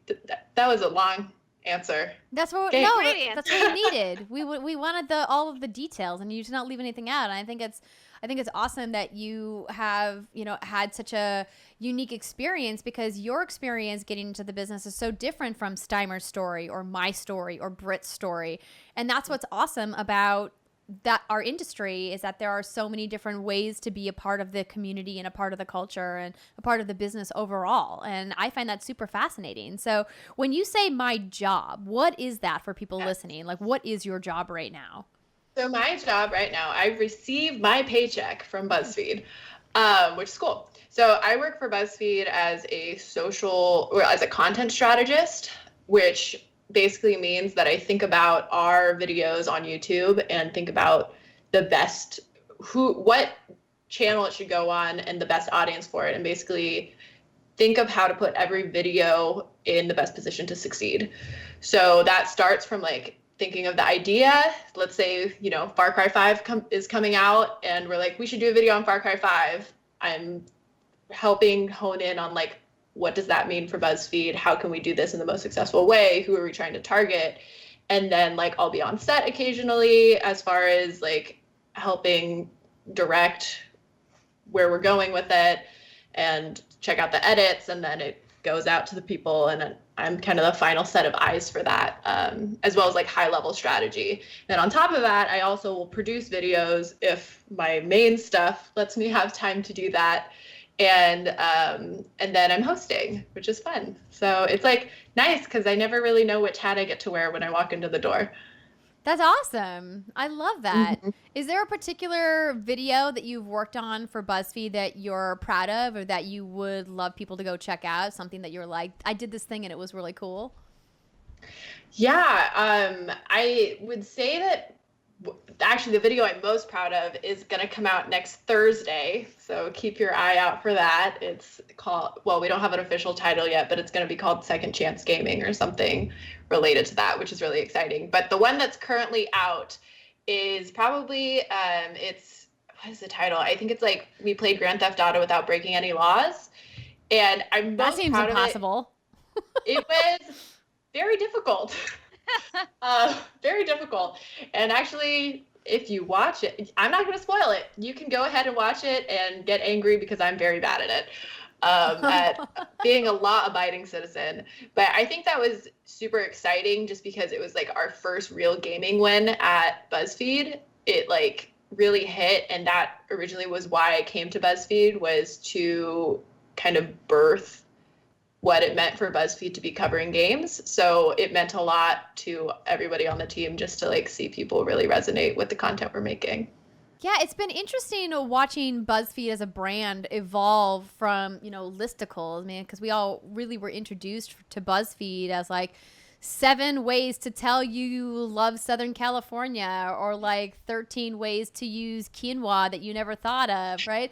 Like it's Food. like the idea of BuzzFeed was really just like them capitalizing on hitting these cultural moments that people really were thinking of, and having their finger on the pulse in a way that no other outlet had really had before, and watching them expand and add BuzzFeed news and entertainment, and now going into gaming. It's going to be exciting to see where they can take them, and as long as they have people like you on board, I'm along for the ride to see where they're going to go. Well, thank you. Yeah, I'm excited to see what we come up with next. It's a really exciting time to be there.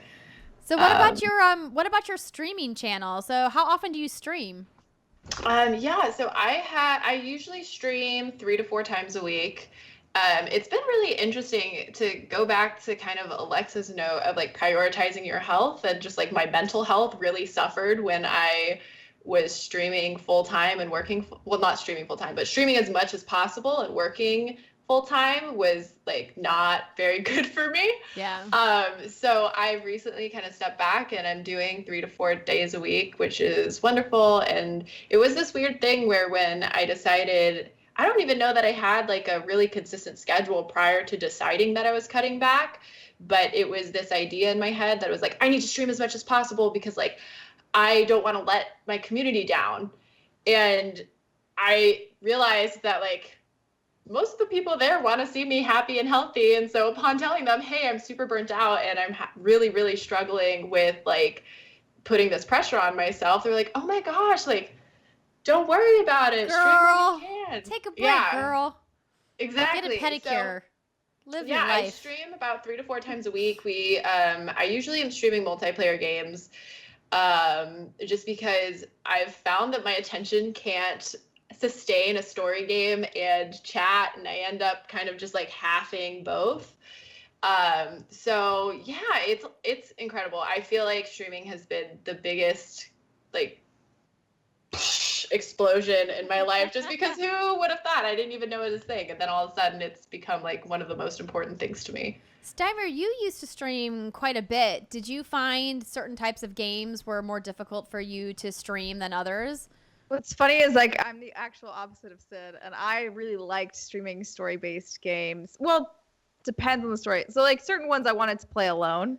If I like something like a Last of Us or any BioWare game, I wouldn't really want to stream because I like having those experiences to myself. But otherwise, like anything Telltale, loved streaming.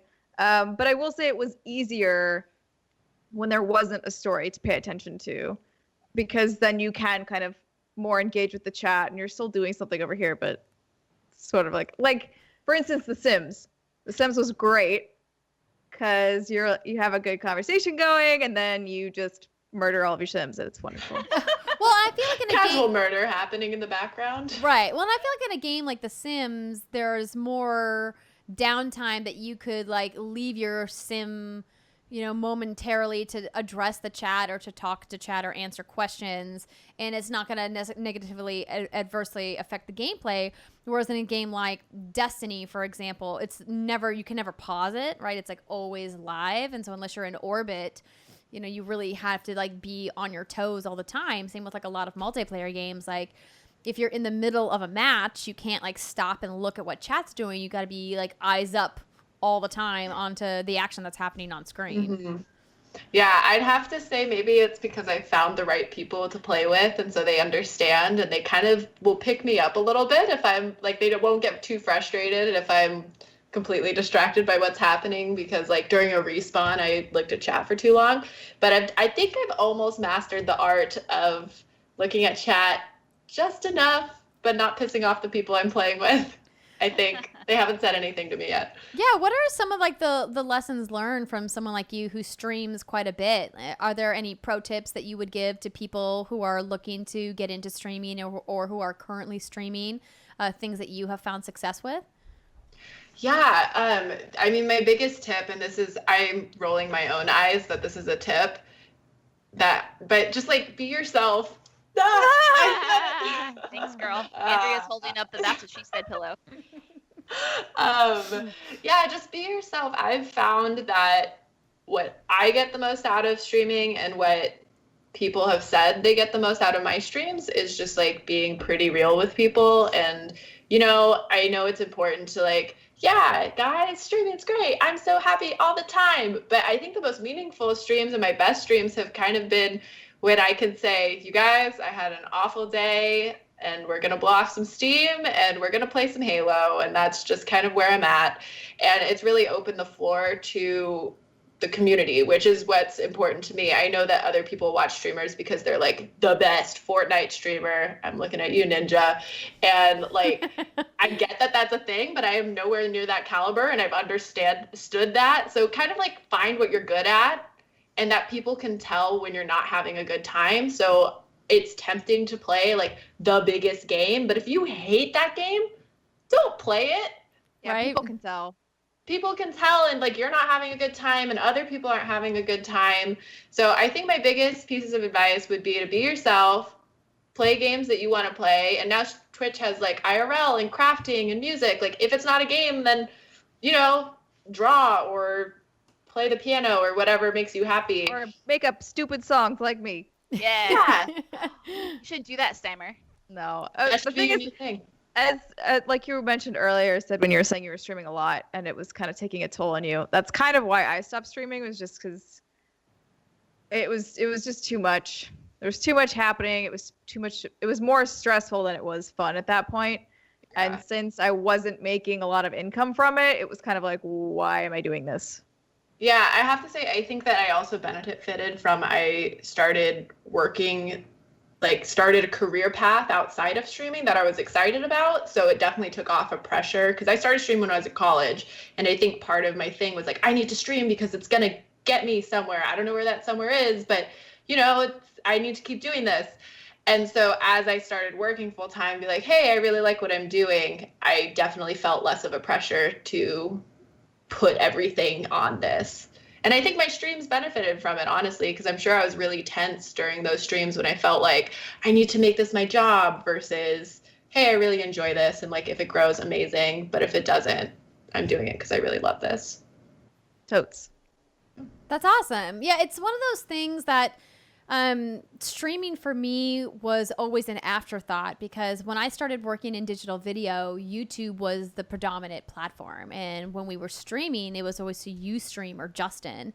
And Twitch didn't really become a thing until like 2013. 2014 was really kind of when it started to take off like a rocket.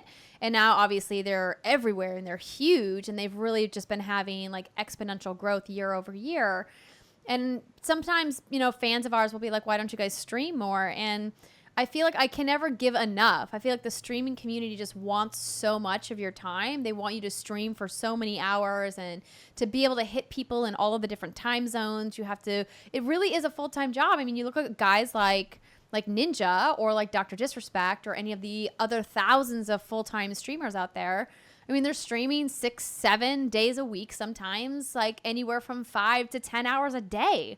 That's bananas. I can't even imagine being on for that. And I am a terrible streamer. Even when we streamed for What's Good, I always praise Steimer on her ability to balance the gameplay in the chat because I just get terrible gamer face. And I'm just like glazed over. I forget the chat's even there. I'm like super focused on what I'm doing. And I'm like, this is a shitty experience for everybody that's watching. And I feel bad. I mean, I love the streams that we do together because it's really fun and we're goofy and we have a good time.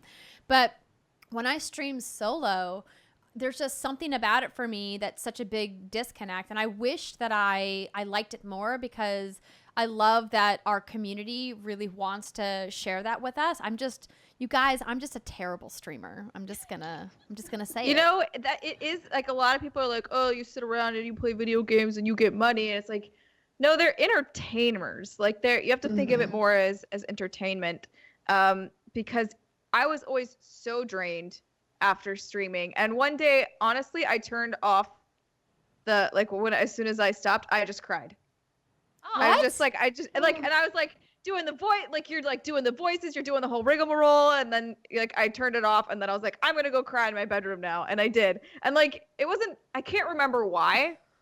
It may have just been like exhaustion, I don't know, tired, exhaustion, whatever. But I think it's just important that people don't think of it and dismiss it as like some bullshit job because it's a real thing. Right. Yeah. And Britt, you did a little bit of streaming when you were working with Blonde Nerd, but you predominantly did Let's Plays. Is there a reason why you didn't stream more or you preferred Let's Plays over streaming? I think I preferred Let's Plays over streaming because I had the worst luck with technical shit. And so I felt like whenever I would start streaming, something would go haywire. But at least if you're doing a Let's Play, you can fix the issue when it happens. And I think for me too, Steimer, like when I'm streaming, I feel like I have to be on. And so I'm trying to be on while I'm playing a game. Then I'm trying to be on for the chat. And, I love running social media for What's Good. I love running social media for Blonde Nerd. I love doing social media. But that also takes a lot of energy as well because you have to be on for social media. So it kind of drains from the same pool. And so what I found is trying to run, few different brands and try to, because I love being happy and I like feel good social media. I like people to feel included and wanted, but to do that, it requires a lot of my energy. So then to do that and then try to like do a stream where I have to be on even more, it's usually around like 5 o'clock. I kind of just crash. I just want to live my best life, which is me in sweatpants with greasy ass hair, playing a controller and just like shutting off the rest of the world for a couple hours. And that's how I recharge. That sounds real good. Yeah, I mean, I know some people can recharge by streaming, and to them it's super relaxing. But to me, it's just I have to be on again, and I really need that recharge period, which is why I think Let's Plays were a little more relaxing in that sense because I could just play it and I didn't have to worry about reading chat. Not that I didn't like reading chat. Yeah, But, no, it's a different experience for from sure. a creator standpoint, for sure. yeah. So Yeah. if I was going to start streaming, Sid, if I had never streamed before, what are let's say the top 3 things that are the most important outside of the obvious, which is like get a good microphone, obvi number 1. What are the 3 pro tips that you would say if you want to stream? These are what I recommend. Sid's pro tips. Sid's pro tips. Well, I'm going to start with pro tip 0, which is please try it on don't buy equipment until you know you like this. Even if it means starting just doing an Instagram live or anything that involves reading a chat and you reacting. Please, please, please learn from my mistake and try it first and see if you like it before investing all this money. I mean, I'm so happy that I dove headfirst into streaming, but I was in some financial hurt as an irresponsible college student that just decided this was something that I was going to do. So with that out of the way. That's great advice. First would be interact with chat. I think that is a huge driving force for A, showing your personality, and B, why people will stay in your channel. They'll click on your channel for whatever reason. But at the end of the day, if you're playing totally silently, unless you're the best player that's ever hit the platform, which no offense, but you probably aren't, then why are people going to stay and watch you? Enjoy that you can build a community on the platform. I think that's so exciting and that people should take advantage of that by talking with the people that are coming. My second piece of advice would be don't stream with your numbers up. That was something that I learned later on, where I would stream with my viewer count up and I'd get super bummed when I saw the number go down by 2 people. That's not a big deal. But I'd be like, oh my gosh, why are they leaving? Am I not being funny enough? Am I not saying enough jokes? What am I doing wrong? And you start analyzing that instead of paying attention to chat, and then the numbers go down more. And so it's kind of this roundabout effect. And going back to what I said about, play games you enjoy and have a good time, looking at your numbers while you're streaming, absolutely you will have a bad time. Can confirm. You will have a bad time. And I'm not saying don't ever look at your numbers. I mean, if you're trying to learn and grow, it's super fun to look at analytics and see oh, people didn't like when I just sat on the menu and talked about my cat for a while. Maybe I shouldn't do that. However, right? I mean, they would hate my streams then. Don't ever come watch me. To be fair, I think that people enjoy that more than watching my sad gameplay sometimes, but to each his own, And then my third piece of advice, gosh, be yourself. Somebody please mute my mic. Just stop me from saying that again.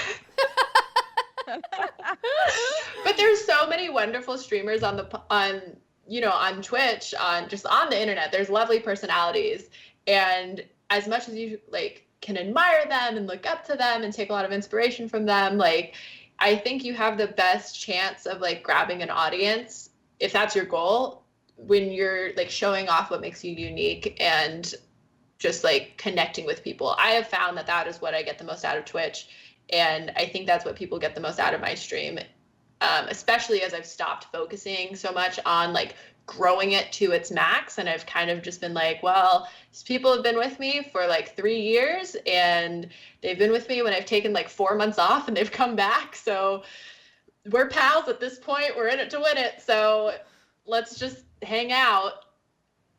That's awesome, though. Yeah. I think that this is all really, really fantastic advice that you're giving to people who are contemplating getting into streaming. And I have a lot of respect for you and for Steimer and everybody else out there who has put so much time into learning the platform, into streaming. It's like we've been talking about. It's a skill. It's not something that you just do. It's not you're just turning on a camera and a microphone and playing a game.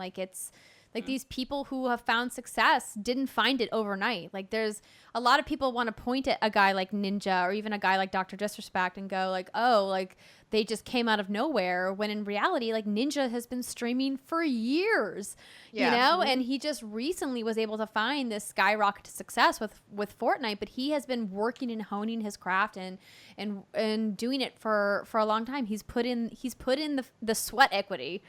And I think that it's awesome to see streamers, big and small, people that we've worked with and haven't worked with, really finding success with streaming. And I wish you nothing but the best. So if people want to find you and come and follow you and subscribe to you or give you bits or whatever the thing is now on Twitch, where do they do that, Sid?